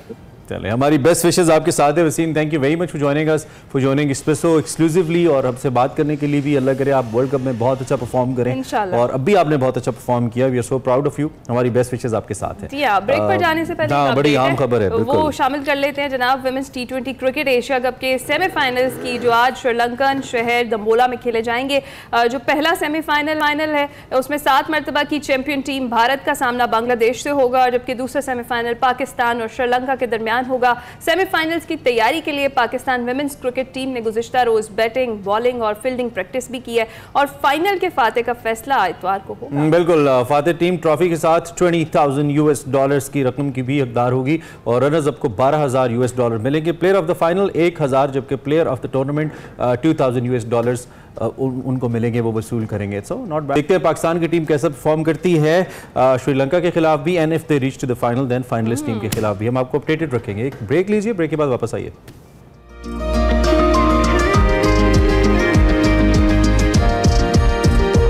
Welcome back to Expresso. इससे पहले कि हम सेगमेंट की जानिब बढ़ें, आपको बताएं आज सदर पाकिस्तान और पाकिस्तान पीपल्स पार्टी के कोच है। इससे पहले आसिफ अली जरदारी साहब, आज उनकी बर्थडे है। उन्होंने ज़िंदगी की 69 बहारें देख ली हैं। जरदारी साहब 2 बार पाकिस्तान के सदर बनने का एजाज़ रखते हैं। इसके अलावा पीपल्स पार्टी के हवाले से हमने आपको बताया, मोहतरमा बेनज़ीर भुट्टो की शहादत के बाद पाकिस्तान पीपल्स पार्टी के रूहे रवा रहे, पार्टी को संभाला, नई लीडरशिप को सामने लाए, और अब भी मुल्क के अंदर रिकॉन्सिलिएशन की जब बात की जाती है तो जरदारी साहब का नाम सरे फहरिस्त आता है। मुख्तलिफ स्कैंडल्स के अंदर भी रहे, बहुत अरसे तक जेल भी देखी। उनका जो पॉलिटिकल करियर है बहुत नशेब व फराज का शिकार रहा, ताहम अब वो इस अमल के लिए कोशा नज़र आते हैं, समर के लिए कोशा नज़र आते हैं कि पाकिस्तान में रिकॉन्सिलिएशन की जो सियासत है इसको फ़रोग दिया जाए, इस पर ज़्यादा बात की जाए। तो हमारी बेस्ट विशेस उनके साथ हैं, being the president of Pakistan, and we would wish him a very happy birthday Zardari साहब। पाकिस्तान के लिए, क्योंकि आपकी politically it seems like it's your last inning जो आप खेल रहे हैं, तो बहुत अच्छा कुछ कर जाएं ताकि लोग और तारीख आपको अच्छे अल्फाज में याद रखें। हमारी नेक तमन्ना है आपके साथ। अब शामिल कर लेते हैं सेगमेंट माइंड मैटर्स। देखते हैं वकार अहमद मलिक आज क्या बात कर रहे हैं। अस्सलाम वालेकुम नाज़रीन, मैं वकार अहमद और आप देख रहे हैं माइंड मैटर्स। एक फिल्म है ईरानी, उसका नाम है सकूत राना, यानी राना की खामोशी। रे एन नूनरफना राना। राना एक छोटी सी बच्ची है, और वो जो छोटी बच्ची है उसने एक पेट रखा हुआ है, यानी एक परिंदा है, और वो परिंदा जो है गीदड़ उठा के ले जाता है, उसको मार देता है, और यानी फिल्म के शुरू में ये दिखाया जाता है। और उसके बाद राना जो है एक तवील खामोशी इख्तियार करती है, और इस राना की खामोशी को तोड़ने के लिए उसके जो भाई हैं और भाई के जो दोस्त हैं उनकी एक एंडलेस एफर्ट स्टार्ट होती है कि किसी तरीके से हम अपनी बहन को दोबारा बोलता देखें या वो दोबारा बोले। एक तरफ तो इस फिल्म में जानवरों से जो मोहब्बत है इंसान की वो कमाल अंदाज में दिखाई गई है, और दूसरी तरफ कुछ शिकारी दिखाए गए हैं जो कि मुहाजिर परिंदों को मारते हैं, और एक जो लड़का है वो भी उनके साथ हो जाता है इस गैर कानूनी सरगर्मी में। और उसके बाद वो जो लड़का है उसकी ट्रांसफॉर्मेशन है, यानी किस एक तरफ तो वो उन शिकारी लोगों की मदद कर रहा है, लेकिन जब दूसरी तरफ जब ट्रांसफॉर्म होता है तो वो कैसे होता है, और दोबारा से जानवरों के साथ मोहब्बत जो है उसकी पैदा हो जाती है। और फिल्म का जो आखिरी सीन है वो बहुत ही खूबसूरत है। एंड क्रेडिट्स चलते हैं, वो जो बच्चा है वो जो ट्रांसफॉर्म हुआ है उसके अंदर जानवरों की मोहब्बत है, तो वो जो परिंदे उड़ते हुए देखता है और उसके बाद वो डांस करता है, रक्स करता है, स्क्रीन के बिल्कुल निचले हिस्से पे रक्स करता उसको दिखाया जाता है, और बाकी गालिब स्क्रीन जो है उसमें वो परिंदे जो हैं मुहाजिर परिंदे वो उनकी उड़ान है, और वो बहुत सारे परिंदे हैं उनके गौल हैं। इस फिल्म में हमारे लिए बहुत सारे सबक हैं। एक तरफ तो ये कि जानवरों से जो मोहब्बत है वो, और दूसरी तरफ वो शिकारी, वो लोग कौन हैं जो कि इस तरीके से गैर कानूनी शिकार करते हैं। आपसे इस फिल्म का तज़किरा करने का मकसद ये है कि फ़िल्म और किताब ये 2 ऐसे ताकतवर मीडियम हैं जो कि सोसाइटी के अंदर एक बहुत बड़ी तब्दीली लाते हैं, और बहुत जो दूर रस तब्दीली लाते हैं, और देर तक रहने वाली तब्दीली लाते हैं। मसला ये है कि हमारे यहाँ जो फ़िल्म है या किताब है वो इस तरह के मौज़ूआत क्यों नहीं उठाते, जबकि हमारे यहाँ ये जो मौज़ूआत हैं ये बहुत ज़्यादा रेलेवेंट हैं कि वाइल्ड लाइफ जो है वो तकरीबन हम ख़त्म कर चुके हैं, बहुत कम सक्सेस स्टोरीज़ हैं हमारे पास। दूसरी तरफ जो है मुहाजिर परिंदे पाकिस्तान में भी आते हैं, लेकिन उनके साथ जो हशर किया जाता है, इस हवाले से हमने मीडिया में बारहा आवाज़ उठाई कि गवर्नमेंट सतह पे इस तरह के फेस्टिवल्स का एहतमाम किया जा सकता है कि जब वो महाजिर परिंदे आ रहे होते हैं तो हम एक फेस्टिवल करें कि मेहमान हमारे आ रहे हैं, ताकि एक सेंसिटिविटी ना सिर्फ बच्चों के अंदर पैदा हो बल्कि उस इलाके के लोगों के अंदर पैदा हो कि हम ये मेहमान हैं और मेहमानों पे गोली नहीं चलाया करते। और इसी तरह जब वो वापस जा रहे हो तो हम उनको एक और फेस्टिवल करें कि आज हमारे ये महाजिर परिंदे हज़ारों किलोमीटर का सफ़र करने के बाद आज वापस जा रहे हैं। यहाँ पे एक आध मिसाल जो है वो यकीनन मौजूद है जो मेरी कम से कम नॉलेज में है, वो नदीम अल करीमी हैं। उन्होंने बहुत अच्छी फिल्म गशब के हवाले से बनाई, और गशब जो है वो एक बहुत ही खूबसूरत परिंदा है जो कि गिलगित बल्तिस्तान में होता है, और उसके हवाले से लोकल ऑलरेडी सेंसिटाइज हैं और उन्होंने मज़ीद एक फ़िल्म बनाई जिसमें मज़ीद हसासियत जो है उसको फ़रोग़ दिया गया। और इस तरह की जो हसासियत है वो शायद इस तरह का फ़िल्म मेकर ऐसे ही माशरे से उठता है जहाँ पर ऑलरेडी हसासियत होती है, और वो फिल्म मेकर जो हैं वो नदीम अल करीमी हैं जिन्होंने परिंदों के हवाले से, उनके अंडों के हवाले से और परिंदों की अपने घोंसले के साथ एक जो तल्लुक़ है उस पे बहुत ही खूबसूरत फिल्म बनाई। इस तरह का बहुत सारा कंटेंट जो है वो हमें चाहिए ताकि जो हमारे यहाँ मुहाजिर परिंदे आते हैं वो जिस तादाद में आते हैं वो तादाद बहुत ज़्यादा कम हो गई है। उसकी बहुत सारी वजूहत हैं, उसमें से शिकार एक बहुत बड़ी वजह है, और जब वो वापस जाते हैं तो उनकी गिनती और मज़ीद कम हो जाती है। और ये मिलियन ऑफ ईयर्स का एक सर्कल है, एक साइकिल है, इसको हम तोड़ रहे हैं। और जब भी हम कोई इस तरह का साइकिल तोड़ते हैं तो फूड चेन जो है वो ब्रेक होती है, हमारा माहौलियाती सिस्टम जो है वो ख़राब होता है, और ये बुनियादी तौर पे हम एक वक्ती हिज़ उठाने के लिए अपने आने वाली नस्लों के लिए एक परेशानी का सबब बन रहे हैं। तो ये फिल्म जो है ये यूट्यूब पे है, ये भी ज़रूर देखिएगा, बच्चों को भी ज़रूर दिखाइएगा, और बच्चों के अंदर परिंदों के हवाले से और जानवरों के हवाले से ज़्यादा से ज़्यादा हसासियत पैदा करने की कोशिश कीजिएगा। देखते रहिए माइंड मैटर्स।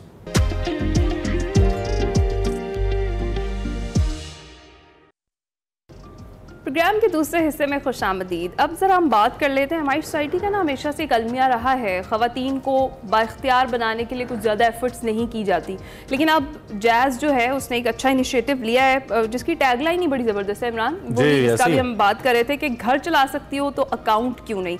तो जनाब फाइनेंशियल जो इंडिपेंडेंसी है वो बहुत ज़्यादा ज़रूरी भी है ख़वातीन के लिए। अगर हम बात करें पाकिस्तान की तो 2023 तक जेंडर गैप इंडेक्स पर 146 ममालिक में से 145वें नंबर पर था पाकिस्तान। इससे अंदाज़ा लगाया जा सकता है कि जो हमारी ख़वातीन हैं वो मालियाती इख्तियारात के बारे में काफ़ी ज़्यादा पीछे हैं, और इस प्रोग्रेसिव ज़माने में वक्त अब आ गया है कि हम सोचें कि जो हमारे मुल्क की ख़वातीन हैं, चाहे वो हाउस वाइफ्स हैं या फिर बिजनेस ऑनर हैं, स्टूडेंट्स हैं या किसी भी प्रोफेशन से उनका ताल्लुक है, जैज़ कैश जैसे मोबाइल वॉलेट्स या jazz cash women debit card जैसी जो सहूलियात है उससे अपनी ज़िंदगी को कैसे वो बेहतर बना सकती हैं। इस तब्दीली को लाने के लिए सबसे इन ख़वातीन को जो बड़ी सपोर्ट है वो चाहिए घर के मर्द हज़रात की, जैसे कि बाप, शौहर वगैरह। ये कैंपेन है बेसिकली, इस पर हम मज़ीद बात करेंगे, इसके फ़वाइद क्या क्या हैं और इसका मकसद क्या है, इस पर अभी हमने बात करनी जी। It's an interesting incredible product at the same time. Ali Irfan हमारे साथ मौजूद हैं जो कि चीफ कस्टमर एक्सपीरियंस ऑफिसर हैं। इनका डेजिग्नेशन ही एज इट एक्सप्लेन्स इटसेल्फ बड़ा मुख्तलिफ है। मुझे तो लगा कि और टेलीकॉम का शोबा हमारा बहुत सारी चीज़ों में लीड लेता है, तो इसमें भी अच्छा है अगर कस्टमर फैसिलिटेशन को इतनी इंपॉर्टेंस देकर कि एक फुल फ्लेज एक महकमा, एक उसके अंदर एक डेजिग्नेशन क्रिएट किया गया है टू हैंडल इट, और फिर कस्टमर की इंपॉर्टेंस का भी पता चलता है कि एक कंपनी कितना वैल्यू करी है। और फिर खवातीन का जो जिक्र इन्होंने किया, आई स्ट्रांगली एग्री, पाकिस्तान बहुत लैक करता है, खवातीन को इतनी इंपॉर्टेंस नहीं दी जाती, और बैंकिंग सेक्टर में तो एजुकेशन ही नहीं है, लैक ऑफ नॉलेज है। देखते हैं कि जायज़ कैश किस हद तक इसको हेल्प कर रहा है, इसमें आसानी कितनी है और टारगेट्स क्या है इस पूरी कैंपेन के पीछे। So let's talk to Ali जो कि खुद एजुकेशन के शोबे में बहुत काम कर चुके हैं, मुख्तलिफ स्टार्टअप्स पे काम कर चुके हैं, और बाहर से MBA करके आए हैं, इकोनॉमिक्स इनका सब्जेक्ट है। तो इनसे ज़रा इन सारे मामला पे बात करते हैं। Ali, thank you very much for joining and good morning. Thank you ji, thank you very much, आप तशरीफ लाए। सबसे पहले तो हमें बताइए कि इस पूरी कैंपेन के हवाले से इसके पीछे क्या कॉन्सेप्ट था, जायज़ कैश को क्यों लगा कि हमें खवातीन पे और खवातीन के बैंकिंग नॉलेज के हवाले से या फाइनेंशियल एक्सपर्टीज़ के हवाले से बात करनी चाहिए, क्यों लगा आपको? जी thank you Imran, this is a very important topic, और इसकी मेन वजह यही थी कि हमारी जो कंट्री है पाकिस्तान वो इकोनॉमिकली बहुत सारी जगहों पे चैलेंज्ड है, और हम हर वक्त रीज़न्स और तरीके ढूंढ रहे होते हैं कि किस तरह से हमने अपनी फाइनेंशियल इम्प्रूवमेंट्स लानी है, इकोनॉमी को इम्प्रूव करना है। और जो हिडन वेपन हमारे पास मौजूद है, जिसे जो हमारी ख़वातीन हैं इस मुल्क की, उनको हमने वो रोल और वो पोजीशन नहीं दी हुई जहाँ पे वो इस इकोनॉमी में वाइबली कंट्रीब्यूट कर सकती हैं।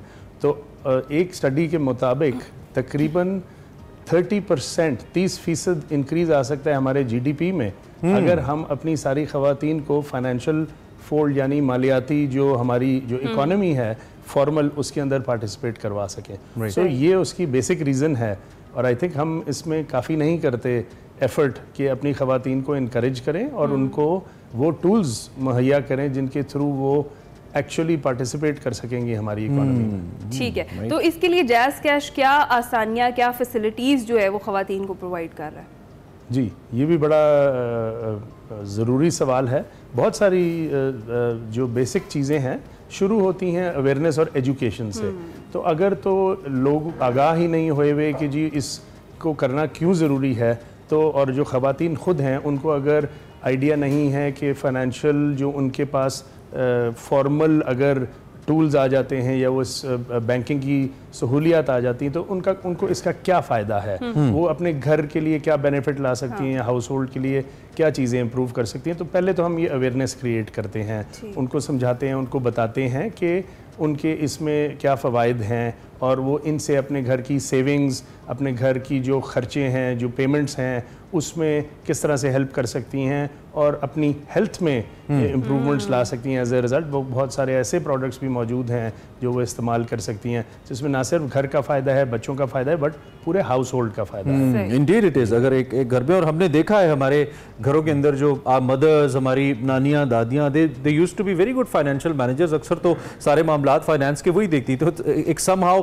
थोड़ा सा आप इसको कह सकते हैं कि तारीखी तौर पर भी हम अपने आप को लिंक कर सकते हैं या कनेक्ट कर सकते हैं। लेकिन मैं चाहूँगा थोड़ा सा इस प्रोडक्ट को आप एक्सप्लेन करें। ये प्रोडक्ट एक्चुअली है क्या, इस्तेमाल कैसे होगी और कैसे ये बाकी अगर कोई प्रोडक्ट मार्केट में है तो उससे मुख्तलिफ है जो जैज़ कैश खवातीन के लिए लेकर आए? जी, तो हम बैंकिंग से तो खैर हर एक को पता है कि जी बैंक अकाउंट होता है और बैंक अकाउंट खुलना होता है, लेकिन उसमें बहुत मुश्किलात होती हैं, पेपर वर्क होता है, बैंक जाना पड़ता है, हर एक बैंक जा भी नहीं सकता। इसी से ही भागती हैं और ख़वातीन ज़्यादातर इससे भागती हैं, घर से निकलना पड़ता है, उसमें चैलेंजेस हैं पेपर वर्क में। तो ये सब मुश्किलात जो हैं इस प्रोसेस को, इस सफ़र को डिजिटाइज करने से और आपके मोबाइल पे लाने से ये आसान हो गया है। तो अब आप अपने मोबाइल से घर बैठे हुए अपने अकाउंट को खोल सकते हैं और खोल सकती हैं। और यही एजुकेशन और अवेयरनेस हम ख़वातीन को फराहम करते हैं कि देखें सेफ्टी और सिक्योरिटी के भी कुछ पहलू हैं, कुछ हमारे कल्चर की ऐसी नीड्स हैं, हमारे तरीके हैं, उसके अंदर ये सब को कवर कर लेता है। तो घर बैठे हुए आप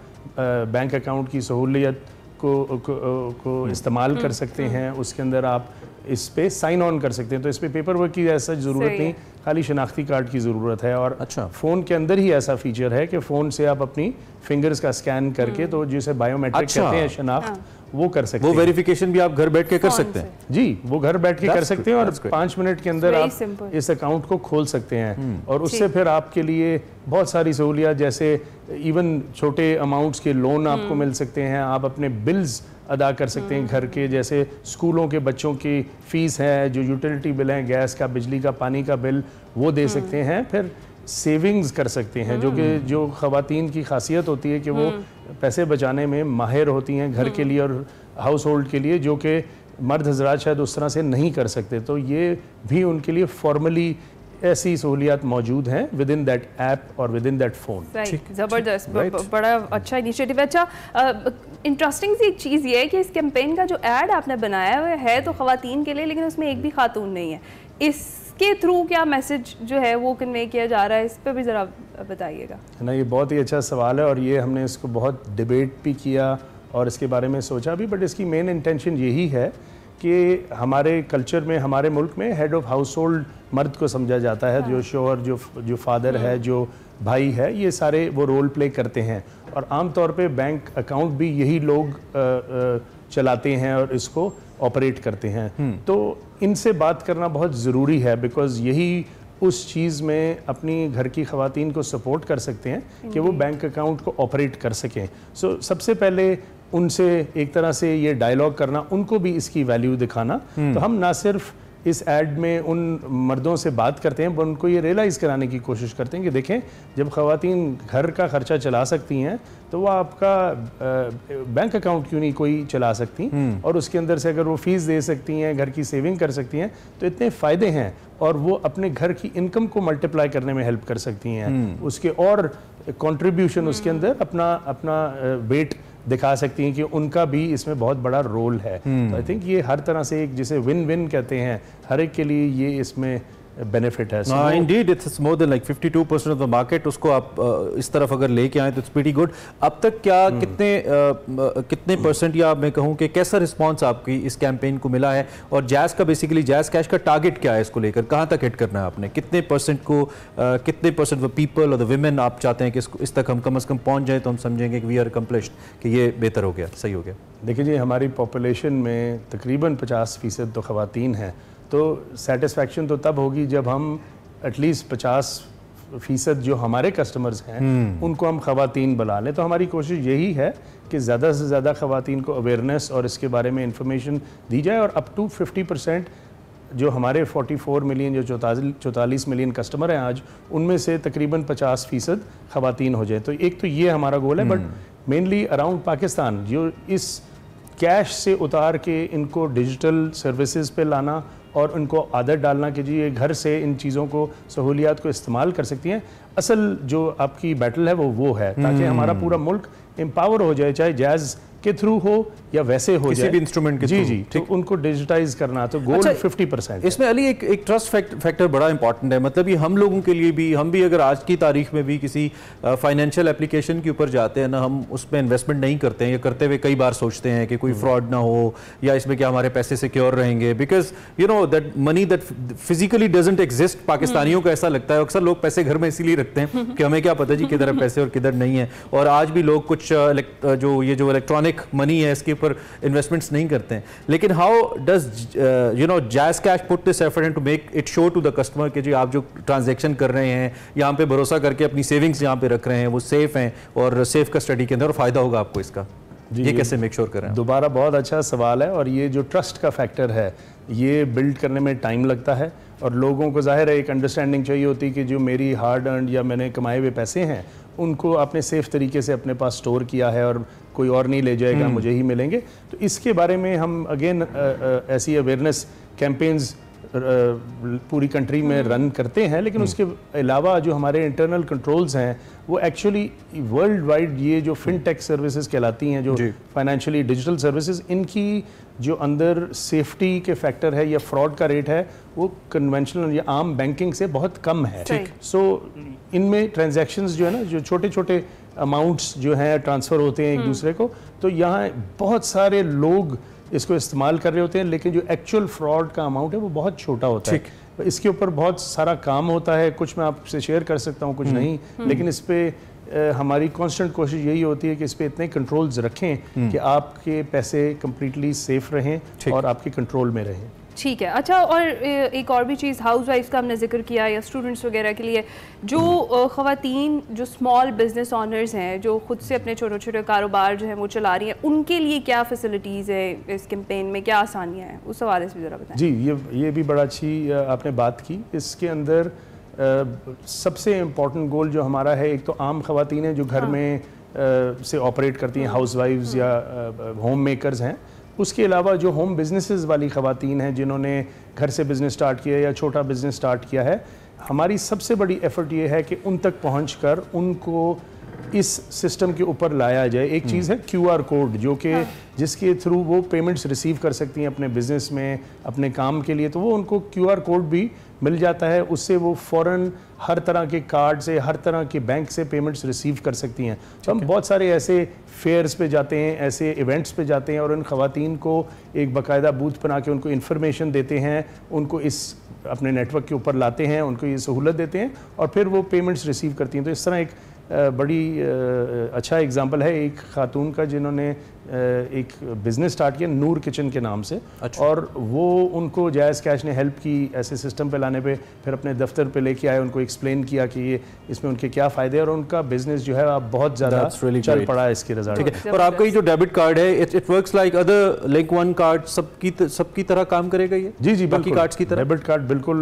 उस तरह से चलता है जैसे और डेबिट कार्ड्स हैं। अच्छा। इसमें कुछ एक्स्ट्रा फायदे हैं जो खवातीन के लिए हैं खास तौर पे। ठीक है। सिंस विमेंस डेबिट कार्ड है। सो लास्ट 30 सेकंड्स आप अपनी प्रोडक्ट के हवाले से कुछ भी जो खास तौर पे खवातीन आपको देख रही हैं कहना चाहें, so that we can wind up the topic.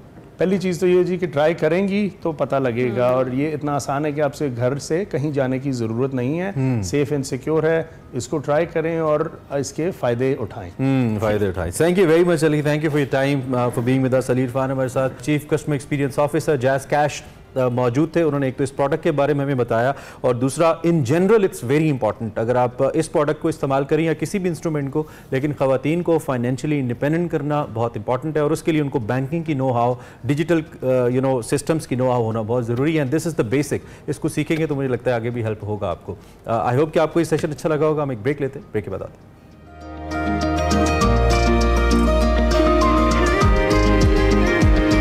Welcome back to Expresso. जनाब, हमने एक मेजर इशू पे बात की थी कि बच्चों को किस उम्र में स्कूल दाखिल करवाना चाहिए, और आज एक और अहम टॉपिक है जिसको हम डिस्कस करेंगे कि छोटे बच्चे को यूट्यूब पर कैसा कंटेंट देखना चाहिए जो उनकी जहनी सलाहियतों को भी निखारे और उनके लिए कोई एटलीस्ट उनके लिए कोई लेसन हो। तो इसी हवाले से आज हमने मदऊ किया है मायरा सिद्दीकी साहिबा को, जो कि बच्चों के कार्टून कॉन्टेंट के ज़रिए उनको मुफ्त प्राइमरी तालीम दे रही हैं। बड़ा अच्छा इनिशिएटिव है। उनके कार्टून्स में बच्चों की बेहतर जो ज़हनी नशोनुमा है उसके लिए ऐसा कंटेंट होता है जो अखलाकी कहानियों पर मुश्तमिल होता है, और उनकी जो वीडियोज़ हैं उनमें बच्चों को माशरती आदाब भी सिखाए जाते हैं, जबकि मादरी ज़ुबान में ही उनको इब्तदाई तालीम भी दी जाती है। इस हवाले से मज़ीद क्या क्या वो कर रही हैं और किस तरीके से बच्चों को सिखा रही हैं, इस पर हम बात करेंगे। अरे वाह, बहुत ज़बरदस्त कॉन्सेप्ट है। मुझे तो वैसे ही देख के सुन के इतना अच्छा लगा कि at least is trying to create such content in Pakistan, because हमें इतनी ज़्यादा ज़रूरत है। हमारे इतने ज़्यादा बच्चे हैं, बहुत बड़े तादाद तो बच्चों की स्कूल ही नहीं जाती, उनको वैसे ही कुछ नहीं पता, और जो कुछ स्कूल गोइंग हैं उनकी जो पेरेंट्स की प्रेफरेंसेस हैं या उनका अपना नॉलेज है वो वैसा नहीं है कि वो उनको राइट वे में लेके जा सके। खैर, मायरा जो के साथ है उनसे ज़रा बात करते हैं। Maira, thank you for joining. आप कैसी हैं? ठीक ठाक हैं? मैं बिल्कुल ठीक हूँ, अल्हम्दुलिल्लाह। Thank you for inviting me. आप लाइया, थैंक यू वेरी मच, आपने हमें ज्वाइन किया। आप हमें अपने कंटेंट के हवाले से, अपने चैनल के हवाले से थोड़ा सा सबसे पहले बताइए, ये आपको क्यों क्रिएट करने की ज़रूरत पेश आई, और इसमें जो कंटेंट आप लेकर आती हैं उसमें आपका फोकस ज़्यादातर किन पहलुओं पे ज़्यादा होता है, क्या सब्जेक्ट्स होते हैं उसके अंदर ज़्यादा? बिल्कुल, तो मैं थोड़ा सा बताना चाहती हूँ कि मैंने क्यों शुरू किया।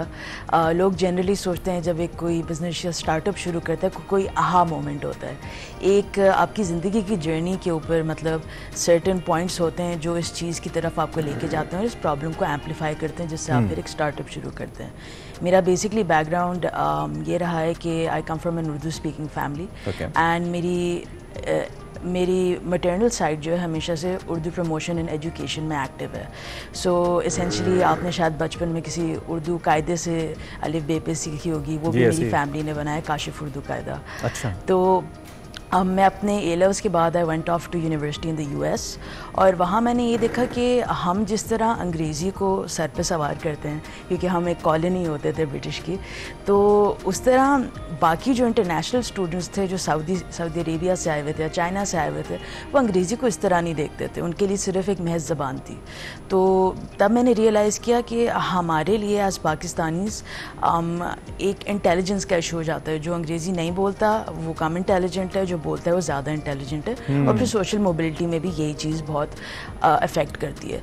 सो बेसिकली मैं वापस आई तो मैंने सिटीजन्स फाउंडेशन में काम करना शुरू किया, और वहाँ मैंने पहली दफ़ा देखा एक स्कूल की खिड़की से, आई बिलीव लांडी में था वो स्कूल, कि बच्चों को हिसाब यानी मैथ उर्दू में पढ़ाई जा रही थी। तो दैट मेड मी रियलाइज़ कि ज़बान सिर्फ एक मीडियम होता है किसी भी ज़बान में कोई पढ़ाई जा सकती है। तो मैंने सोचा कि अगर हिसाब उर्दू में पढ़ाई जा रही है तो बाकी चीज़ें भी पढ़ाई जा सकती हैं, क्योंकि उर्दू हमारी नेशनल लैंग्वेज है, most spoken most red language है पाकिस्तान में, तो हम इंग्लिश पे इतना ज़्यादा फोकस क्यों करते हैं। तो इससे एसेंशली मेरा यूट्यूब चैनल निकल के आया जिसका नाम है चिराग किड्स टीवी। ये आपने डोरा द एक्सप्लोरर का कभी नाम सुना होगा, तो ये उसके स्टोरी फॉर्मेट पे बना हुआ होता है। और बेसिकली चिराग किड्स टीवी पे क्लास वाइज सेशंस होते हैं, going from KG all the way till grade 5। अच्छा। तो प्राइमरी स्कूल पूरा हम कवर करते हैं, अभी उर्दू में है। और इंशाल्लाह हमारा जो प्लान है कि इस ईयर इंशाल्लाह हम सिंधी में भी एक्सपैंड करेंगे, कि besides language promotion, culture acceptance of Pakistan, हम ये भी चाह रहे हैं, जैसे कि आपने मेंशन किया कि काफ़ी बच्चे स्कूल नहीं जा पाते। Out of school children Pakistan में I believe second highest in the world है, there is 26 million out of school children. लेकिन वो बच्चे उर्दू, पश्तो, पंजाबी, सिंधी, सराइकी बोल सकते हैं। तो हमने सोचा कि क्यों ना उनकी बोलने की एबिलिटी को इस्तेमाल करके उन्हें वही ज़बान पढ़ना लिखना सिखाएं। कि एक बार उन्हें कोई ज़बान पढ़नी लिखनी आ गई ना, खासतौर से वो जो बोलते हैं, तो फिर वो अंग्रेज़ी या कोई और ज़बान एज ए सेकेंड लैंग्वेज सीख सकते हैं। जिस तरह वहाँ मैंने इंटरनेशनल स्टूडेंट्स को सीखते हुए देखा था महज 3 महीनों में। तो यूट्यूब के अलावा हमारे एक्चुअली फ़िज़िकल गेम्स भी हैं, क्योंकि अक्सर वालिदैन हमको कहते थे कि स्क्रीन टाइम बहुत ज़्यादा हो रहा है बच्चों का। तो फिर हमने फिजिकल गेम्स बनाना शुरू किया, जैसे कि बोर्ड गेम्स और कार्ड गेम्स। अच्छा मायरा, इससे पहले ज़रा ये बताइएगा कि कार्टून्स के हवाले से भी बच्चों क्या कोई कैटेगरी में डिवाइड करना चाहिए? किस कैटेगरी के बच्चों को कौन से कार्टून्स या कौन सा कंटेंट देखना चाहिए? और क्या जो आपका चैनल है, यूट्यूब चैनल, इस पर भी जो कैटेगरीज हैं बच्चों की वो बनी हुई है कि उनके लिए कंटेंट है और ये इस एज ग्रुप के लिए है? बिल्कुल। तो हम age group class wise divide करते हैं। हमारे 2 यूट्यूब चैनल्स जो हैं, Chirag kids TV and Chirag Urdu nursery rhymes and stories. तो इसमें 3 तरह का कंटेंट होता है हमारे एसेंशली, बल्कि 4 तरह का। सबसे पहला जो होता है वो analytical thinking and problem solving का होता है, जिसमें एक डोरा द एक्सप्लोरर फॉर्मेट में बच्ची, हमारी मेन कैरेक्टर बबली, वो निकलती है एडवेंचर पे और फिर वो कोई प्रॉब्लम फेस करती है, जैसे उसे अलिफ बे पे सीखनी है, ठीक है, उसे अलिफ बे पे की फोनिक्स सीखनी है। ये तकरीबन 2 से 3 साल के बच्चों का होता है। फिर इसके बाद आता है हमारा एक आती है हमारी हाइजीन स्टोरीज़। इसमें बच्चे की पर्सनल हाइजीन जो होती है वो सिखाई जाती है, और दूसरा एनवायरनमेंट की जो हाइजीन होती है, अपने आबो हयात को साफ़ रखना, वो सिखाया जाता है। फिर तीसरी होती है हमारी एसेंशली मोरल स्टोरीज़, जिसमें हम मोरालिटी सिखाते हैं, जिसको आप तरबियत बोलें एसेंशली, कि झूठ नहीं बोलना, चोरी नहीं करनी। और फिर आखिरी हम जनरली बच्चों की ब्रांड्स के साथ, या जो ब्रांड्स बच्चों के लिए प्रोडक्ट्स बना रही होती हैं, उनको हम ब्रांड प्लेसमेंट्स ऑफर करते हैं। तो उसमें जो ऐसी ब्रांड्स होती हैं जिनकी वैल्यूज़ हमसे मैच करती हैं, तो फिर वो हमें एक स्टोरी बताती हैं और उसके बेसिस पे हम ये बिल्ड करते हैं। अच्छा, that's really great, it's quite creative. But there is a question, I mean आपकी जो व्यूअरशिप है या आपकी जो फॉलोअर्स हैं, उनको लेकर पाकिस्तान के अंदर एक तो यूजुअली ऐसा कंटेंट बनता नहीं है, ऐसे चैनल्स कम है। आपकी भी, मैं अभी जब channel I am just visiting, तो you got 153 videos on it, और उसके साथ साथ एक कंटेंट ज़्यादा प्रोड्यूस नहीं होता, और दूसरा अगर कोई ऐसा इनिशिएटिव लेता है तो उसको वो इतना वेलकमिंग उसको लोग लेते नहीं हैं। हम फिर भी we just try to go to the different international channels, cartoon channels जो होते हैं, माँ बाप वही अगर दिखाने भी हों बच्चों को तो वही दिखाते हैं। तो इसमें कभी कभार ज़ाहिर बात है आपकी इतनी एफर्ट है, आप इसको क्रिएट करते हैं, कैरेक्टर्स बनाते हैं, लिखते हैं, उस पर वॉइस ओवर्स होते हैं ऑल दैट, तो बड़ी मेहनत के बाद फिर थोड़ी डिसअपॉइंटमेंट भी होती है when you don't get enough views. तो इस पे आपका क्या टेक है? क्या पाकिस्तानी कंटेंट इतना मयारी नहीं होता जिसकी वजह से लोग ज़्यादा इंटरनेशनल कंटेंट प्रेफर करते हैं, या प्रेफरेंस का मसला है, बुनियादी प्रॉब्लम है क्या? और इसको आपने फिर कैसे टेकअप करती हैं, आप कैसे लेती हैं इसको? आई थिंक आपने बहुत अच्छा सवाल पूछा है, एंड आई थिंक दोनों इश्यूज़ हैं। थोड़ा बहुत एक सर्कुलर सा इशू कि क्योंकि इनिशियली पाकिस्तानी कंटेंट प्रेफर नहीं किया जाता था, तो उसका मयार वही रहा जो इंटरनेशनल कंटेंट के साथ compete नहीं कर पाया, and then it becomes like a circular thing. But I feel कि जैसे पाकिस्तान में actually animation as a 4-year degree पढ़ाई नहीं जाती कहीं। तो हमें जब एनिमेटर्स हायर करने थे, हमें बेसिकली किसी कच्चे बच्चे को उठा के ट्रेन करना पड़ता था। इलस्ट्रेटर्स का भी सेम है। तो ऑब्वियसली उनका जो लेवल था, अब हम ड्रीम वर्क्स या पिक्सार के साथ तो नहीं कम्पीट कर सकते थे ना, तो स्टैंडर्डाइजेशन लेवल का इशू है, बट वो ऑन द जॉब फिर लर्न करते हैं। हमारी 2D एनिमेशन है जो 3D से काफ़ी आसान होती है, कम टाइम लगता है, कम पैसे भी लगते हैं। एंड इनिशियली हमें 2.5 years हो गए, इनिशियली हमें बहुत टाइम लगा था लोगों को समझाने के लिए, क्योंकि वो कहते थे कि भाई हम तो अपने बच्चे को इंग्लिश सिखाने की कोशिश कर रहे हैं, उर्दू में आप कुछ क्यों बनाए, आप इंग्लिश में बनाए ना। फिर हमने बेसिकली उन्हें जो समझाई ना बात, वो ये थी कि आप जैसे अगर बच्चे को कोको मेलन दिखाएंगे, ठीक है, उसमें जो बच्चे हैं सबके गोरे नाम होंगे। हाँ, अंग्रेजी बच्चा सीख लेगा इवेंचुअली, बहुत आसान जबान है, बट जो रेफरेंसेस भी होंगी, जैसे गाड़ी भी होगी, वो एक ऐसी गाड़ी होगी जिसे यहाँ शायद नजर ना आए, तो हम क्या करते हैं, हाइपर लोकलाइज करते हैं चीज़ों को। हमारी मेन कैरेक्टर है बबली। बबली पिंक शलवार कुर्ता पहनती है, उसका एक तोता है मिट्ठू के नाम से, उसके शोल्डर पर बैठता है। और बेसिकली जिस तरह मार्वल वर्स होते हैं ना, उस तरह का हमारा चिराग वर्स है, और उसमें 3 बच्चे हैं जो ट्रियो हैं। तो बबली गैंग लीडर है, और फिर उसका दोस्त है राजू जो एक हिंदू है, उसका कुत्ता है। वी आर ग्लैड कि आपने इसका जो साइकोलॉजिकल एलिमेंट है उसको भी आपने मद्देनजर रखा है। That's really good. अच्छा, मुझे ये बताएं कि YouTube या कंटेंट इस तरह से गैजेट का यूज़ करना, पहले तो वो भी बड़ा एक इशू है, इस पर भी हम बड़ी ज़्यादा बात करते हैं कि किस एज ग्रुप के बच्चों को फ़ोन देना भी चाहिए या नहीं देना चाहिए। चूँकि आप बता रही हैं कि ये जो प्री स्कूल के बच्चे हैं उनके लिए ज़्यादा है, ये जो चिराग टीवी है इसके ऊपर जो पॉइंट्स हैं या जो तरीके हैं वो बताए जा रहे हैं। एक तो ये कि इससे भी होता है, पेरेंट्स कहते हैं कि सारा टाइम, जिस तरह से भी आपने भी बात की कि यूट्यूब पर हम बच्चों को नहीं दिखा सकते, या फ़ोन सारा दिन गैजेट उनके हवाले नहीं किया जा सकता, तो कुछ जो बोर्ड गेम्स वगैरह होती हैं जिनका आपने जिक्र किया, उस पर भी ज़रा रोशनी डालें कि उसके हवाले से आपने क्या काम किया अभी तक।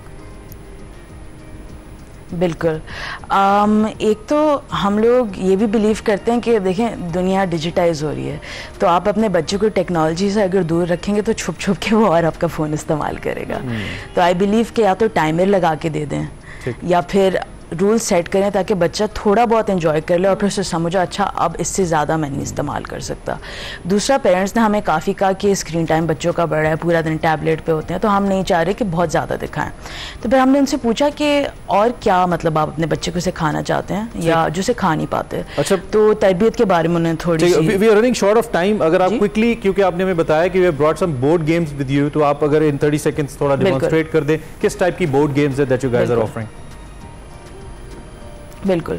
तो हम 3 उर्दू लिटरेसी के बोर्ड गेम्स ऑफर करते हैं, जिसमें उर्दू एडवेंचर किट है, बेसिकली 3 एजेस 3+ है, एंड इसमें एक बोर्ड होता है, कुछ गोटियाँ होती हैं, 1 से 10 के कार्ड्स होते हैं जिस पे बच्चे मार्कर के साथ लकीर सकते हैं। और दूसरा हमारे पास कुछ सोशल इमोशनल लर्निंग के गेम्स होते हैं जिस पे हम stranger danger, good touch, bad touch की बात करते हैं, बिकॉज ये टॉपिक्स बहुत इंपॉर्टेंट है बच्चे के लिए, लेकिन अनफॉर्चुनेटली हमारी सोसाइटी में डिस्कस नहीं किए जाते। और तीसरा, इमोशनल इंटेलिजेंस के भी गेम्स होते हैं हमारे पास। ये इमोशनल माइम है, इसमें बेसिकली बच्चों ने जो शक्ल बनी हुई माइम करनी होती है, दूसरे बच्चों ने बताना होता है कौन सा एक्सप्रेशन। राइट मायरा, चलें हमारा टाइम सेगमेंट का खत्म हो गया। आपका बहुत शुक्रिया, आप तशरीफ लाई, एंड हम रेफर करेंगे जो लोग जिन्होंने अभी तक ज्वाइन नहीं किया, चिराग किड्स टीवी आप यूट्यूब पे लिखेंगे, आपका इनका चैनल आपको मिल जाएगा। सोशल पे भी आप इनको अप्रोच कीजिए, approach them and see their work. I believe बहुत अच्छा काम कर रहे हैं। हमारी बेस्ट विशेष हैं, इंशाल्लाह किसी और नशिस्त में बैठेंगे। अभी हमने क्विक ब्रेक पे जाना है, ब्रेक के बाद आते हैं।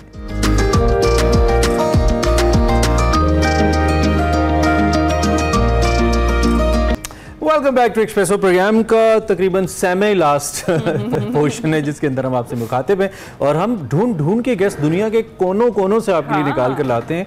एक मुल्क था जो मुसलसल इग्नोर हो रहा था। हम चाहते थे कि चूंकि इतना टेक्निकली एजुकेशन के लिहाज से इतना एडवांस्ड है कोरिया, तो वहाँ के कुछ साउथ कोरिया की हम बात करें, कुछ ऐसा इन्फ्लुएंसर कोई हमें मिले जिससे हम उनके बारे में कोरियन ज़बान में बात करें और जानें।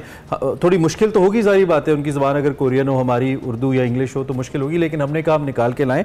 तो इस वक्त हमारे साथ संगन मौजूद हैं, संगन सिद्दीकी इनका नाम है और ये कोरियन है। उनसे हम ज़रा बात करते हैं और कोरिया के हवाले से जानते हैं कि कोरिया में लाइफ कैसी गुजर रही है। सोल के अंदर वो हैं, so all the way live from Seoul we have a friend from Korea. How are you संगन, how is the life in Korea?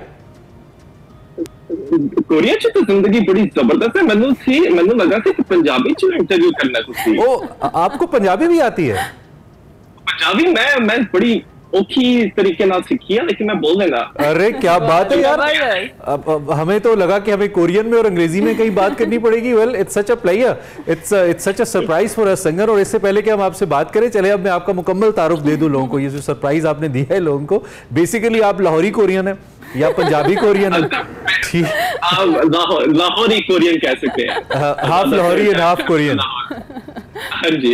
Okay okay, आपका कंटेंट हमने देखा। आपके कंटेंट ने एक तो जैसा कि मैंने कहा कि सोशल मीडिया को ना ऐसे उठा के रखा हुआ है आजकल, इतना लोग हैरान भी होते हैं। और फिर the way you do it वो बहुत ही जबरदस्त है। संगन, आपको हम फॉर्मली वेलकम करते हैं एक्सप्रेसो में। आप कैसे हैं, आपकी लाइफ कैसी है, थोड़ा सा बताइए आप अपने बारे में हमें। लाइफ पे काफी चंगी चलती है ते जॉब कर रहा है, ते पिछले साल शादी की थी, ते खुश है, सब कुछ जबरदस्त आ रहा है, सब कुछ जबरदस्त आ रहा है। तो शादी कोरियन से की या लाहौरी से की? हाँ ये शादी ना कोरियन से ना लाहौरी से, क्योंकि मैं पहले आधा कि पहले आधा पाकिस्तानी और आधा कोरियन। मैं चलो ये जो है ना करते रहते हैं, तो शी इज अमेरिकन। ऑलराइट, चलो। अच्छा संगन, ये बताएं कि ये सेफ रहेगा।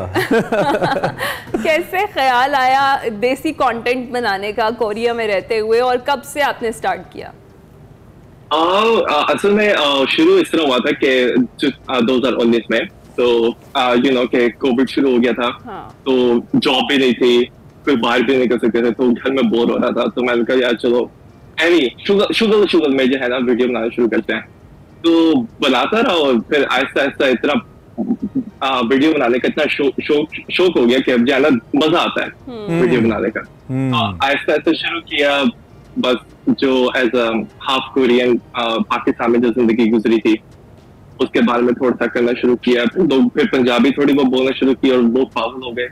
तो उनको बहुत पसंद आया कि एक क्या कहते हैं बदायशी जो एक फॉरेनर जो है क्या नाम है पंजाबी बोल रहा है। तो उस लिहाज से मैं कहा चलो फिर और पंजाबी में बनाते रहे। फिर उस वजह से पंजाबी भी बेहतर हो गई। तो मैं कहा चलो यार क्या बात है। तो ये जो आपकी अपीयरेंस है, ये थोड़ा सा पता नहीं मुझे करना चाहिए सवाल, लेकिन मेरे जहन में है तो मैं करूंगा। आपकी अपीयरेंस और लुक्स के अंदर ये जो कोरियन जीन्स की डोमिनेंस है, ये कैसे लगता है आपको? Do you feel fine with it, या आपको लगता नहीं यार मैं थोड़ा ज्यादा पाकिस्तानी लगता तो बेहतर था? I think it's okay, क्योंकि शक्ल से बेशक थोड़ा सा कोरियन लगता है, लेकिन पाकिस्तान में हरकतें पाकिस्तानी हो रही हैं। दिल से पाकिस्तान में बहुत जो है मैंने मुफ्ता लगाया है इस शक्ल की वजह से। अच्छा। रेस्टोरेंट में जाते थे तो वो अंग्रेजी में बात करने लग पड़ते थे, तो अंग्रेजी में बात करके कहते no you are a guest, चाय मुफ्त में पिला देते। So don't tell me Lahore वाले आपको भी गलत रास्ता बताते रहे कोरियन समझ के, ऐसा हुआ?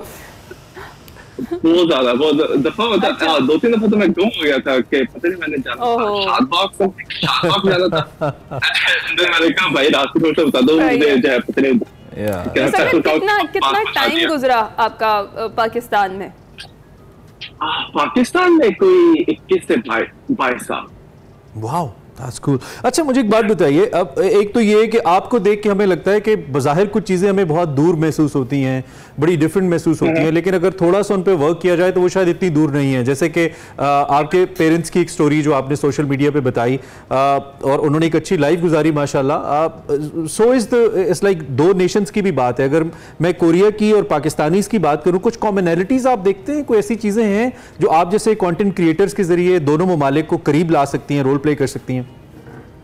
रोल प्ले हाँ हो सकता है इसका काफी जो है, क्योंकि काफी सिमिलरिटीज हैं दोनों कल्चर्स में, जिस तरह के बड़ों का अदब करना, बड़ों की इज्जत करना। अगर उन्होंने कुछ कह दिया है तो like just do what they said. तो काफी ज्यादा खाने वगैरह काफी सिमिलर है। अच्छा। और उसके अलावा तो काफी खाने वगैरह यहाँ पे ज्यादा चावल है, लेकिन मोस्टली जिस तरह खाना वगैरह बनाना थोड़ा बहुत सिमिलर है। अच्छा, तो आपको कौन से खाने पसंद है, पाकिस्तानी या फिर Korean? I bet Pakistani.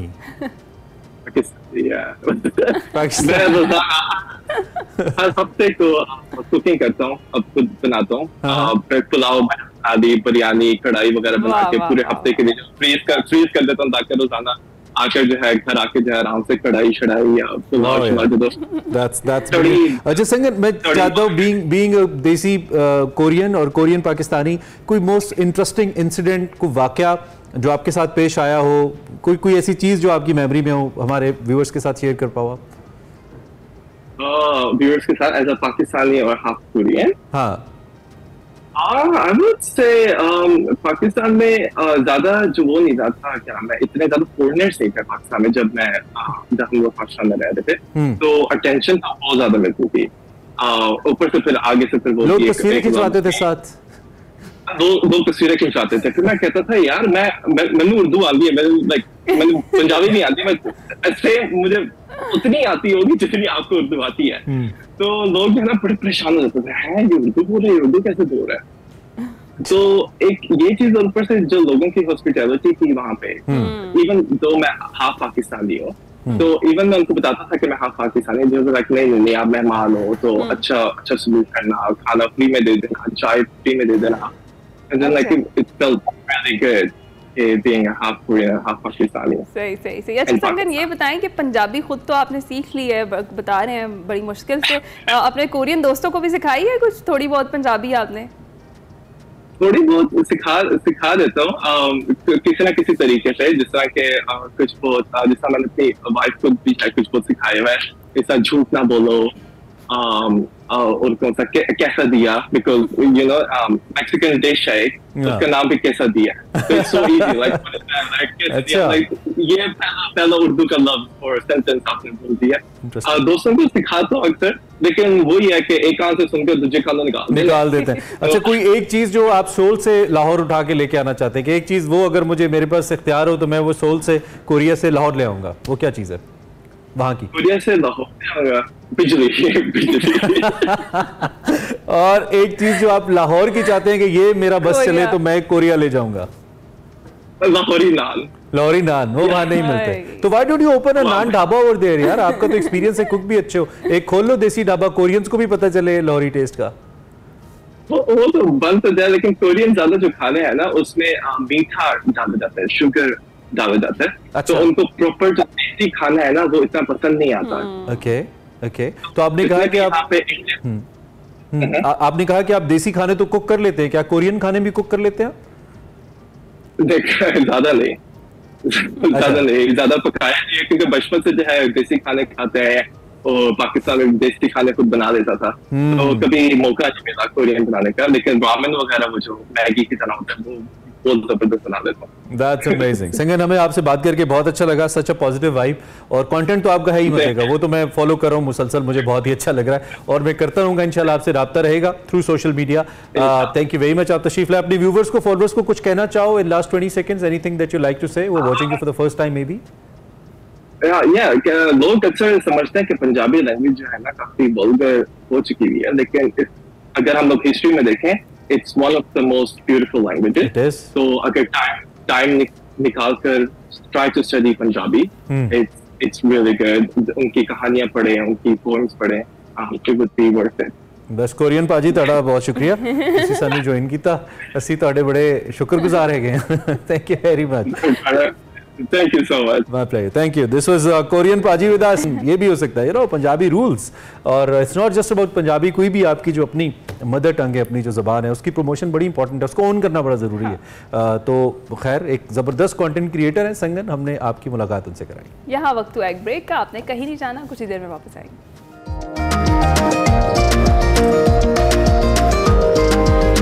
Welcome back to Expresso. अब आपको प्रोग्राम के आखिरी हिस्से में, अब फाइनली आखिरी हिस्से में हम आ गए, कारवां सराय। आप देखते हैं इतवार की शाम 8:05 पे हमारा फ्लैगशिप शो है मुस्तनसर हुसैन तारड़ साहब के साथ। आज के एपिसोड पे, यानी कि जो आने वाला है, उसमें क्या अहम है, उसकी झलकियां कुछ आपको दिखाते हैं। ख़वातीन हज़रात, एक चीज़ होती है मोटरसाइकिल, वो साइकिल होती है, उसके साथ मोटर लगी, दैट्स ऑल। हमारे बचपन में जो मोटरसाइकिल का कॉन्सेप्ट था वो बड़ा हौलनाक था। बड़ी मोटरसाइकिलें होती थी और बहुत कम लोगों के पास होती थी, और उनकी दहशत होती थी। मतलब मोहल्ले में कोई मोटरसाइकिल स्टार्ट करता था तो कई लोगों को गश पड़ जाते थे कि पता नहीं क्या हो गया। वो पहला शख्स था जिसने 50 सीसी होंडा ईजाद किया, छोटा। इससे पहले जर्मन ने किया था, उसका नाम था NSU, उसको क्विकली भी कहते थे। लेकिन होंडा 50 सीसी ने एक इनकलाब बर्पा कर दिया, और मुझे अब तक याद है कि उसका इश्तिहार आता था और उसके ऊपर टाइम के सेंटर स्प्रेड पे उसके ऊपर लिखा होता था कि नाइसेस्ट पीपल राइड होंडा, एक 50 सीसी होंडा, उसके ऊपर बुढ़िया जा रही हूँ करके, दूसरी के ऊपर एक तालिब इल्म जा रही लड़की, एक और बंदा जा रहा घरेलू सा, पीछे एक बिल्ली बिठा रखी। यानी उसकी सेफ्टी जो थी कि ये एक ऐसी चीज़ है जो सेफ है और एक जगह से दूसरी जगह आप उसको ट्रांसपोर्ट के तौर पर इस्तेमाल कर सकते। हमारा तो तल्लक यहाँ पे बैठे हुए 3 लोगों से। ये 3 लोग जो हैं ये बुनियादी तौर पे बाइकर्स हैं और ये कहीं सफ़र पे निकलने वाले थे और मैं चाहता था कि इनके साथ प्रोग्राम करूं। तो हमने कहा कि जी, इन्होंने कहा जी हम तो तैयार हैं, पता नहीं कहाँ जाने के लिए, हम नहीं पूछेंगे। लेकिन ये उसी गेटअप के साथ तशरीफ़ लाए और मैं आपका तारुफ करवा देता हूँ। मोहम्मद आसिफ मिर्ज़ा साहब तशरीफ़ रखते हैं, उनके साथ है मोहम्मद मसूद सादिक, शाह जी का तखल्लुस करते हैं, पता नहीं असल शाह जी हैं या सिर्फ तखल्लुस करते हैं, क्योंकि शेर भी बड़े कमाल के कहते हैं। और उनके साथ तशरीफ़ रखते हैं इफ्तिखार अहमद साहब। मैं आपको खुश आमदीद कहता हूँ सर। बस ये नेचर से प्यार करने का एक अनोखा अंदाज है सर। पहले हम बस में या जीप में सफर करते थे ना सर, तो जिस साइड पे बैठे होते थे ना वही नजर आता था, दूसरी तरफ वो सस्पेंस ही रहता था कि यार इधर क्या है।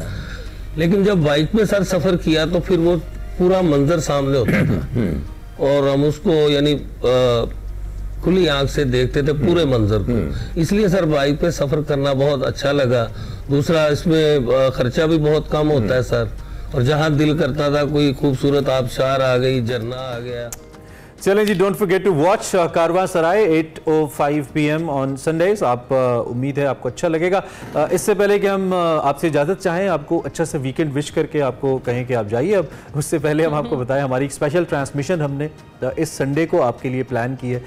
एक्सप्रेस न्यूज़ के ऊपर आप देखेंगे, ये इस टाइटल से आपको समझ आ गई होगी, दैट इज़ अबाउट योर बिजली का बिल और उसका हल। हमने कहा इतनी ज़्यादा कंप्लेंट्स तो कर रहे हैं कि बिजली का बिल बहुत आ रहा है, बिजली नहीं आती, बिल बहुत आते हैं, तो हमने कहा इसका थोड़ा सोल्यूशन भी निकालें। बड़े ज़बरदस्त हमारे अपने एक्सपर्ट्स हैं, कुछ एक्सटर्नल हमारे ऐसे एक्सपर्ट्स हैं जो उस पर बात कर सकते हैं, कुछ जिम्मेदारान हैं। हम कोशिश करेंगे कॉम्प्रिहेंसिव किस्म का पैनल हो और उसके साथ बैठकर हम न सिर्फ बिजली के बिल का जो एक स्ट्रक्चर है उसको डिस्कस करेंगे, एक्चुअली ये है क्या, फिर इससे निजात कैसे हासिल हो सकती है, कैसे एक्सप्रेस न्यूज़ आपको हेल्प कर सकता है इस अफरीद से बचने के लिए, इस मुसीबत से बचने के लिए, आपकी ज़िंदगी में बेहतरी ला सकता है। सो इतवार को इंशाल्लाह आप ज़रूर देखिएगा हमारी स्पेशल ट्रांसमिशन बिजली का बिल हल की तलाश हम हल की तलाश करेंगे। तो इस प्रोग्राम भी क्लोज करते हैं ना? जी हाँ बिल्कुल, बस थोड़ा और अभी है, मेरा ख्याल है काफी है आज के लिए, बहुत हो गया काफी है, और बहुत सारी बड़ी बड़ी खबरें आप तक पहुंचा दी हैं और अपकमिंग जो होने जा रहा है उसके वाले से भी आपको बता दिया है। आपसे इंशाल्लाह मुलाकात होगी पीर को, तब तक के लिए अपना ख्याल रखिएगा, बेस्ट ऑफ जरूर देखिएगा, फीडबैक दीजिएगा। अल्लाह हाफिज।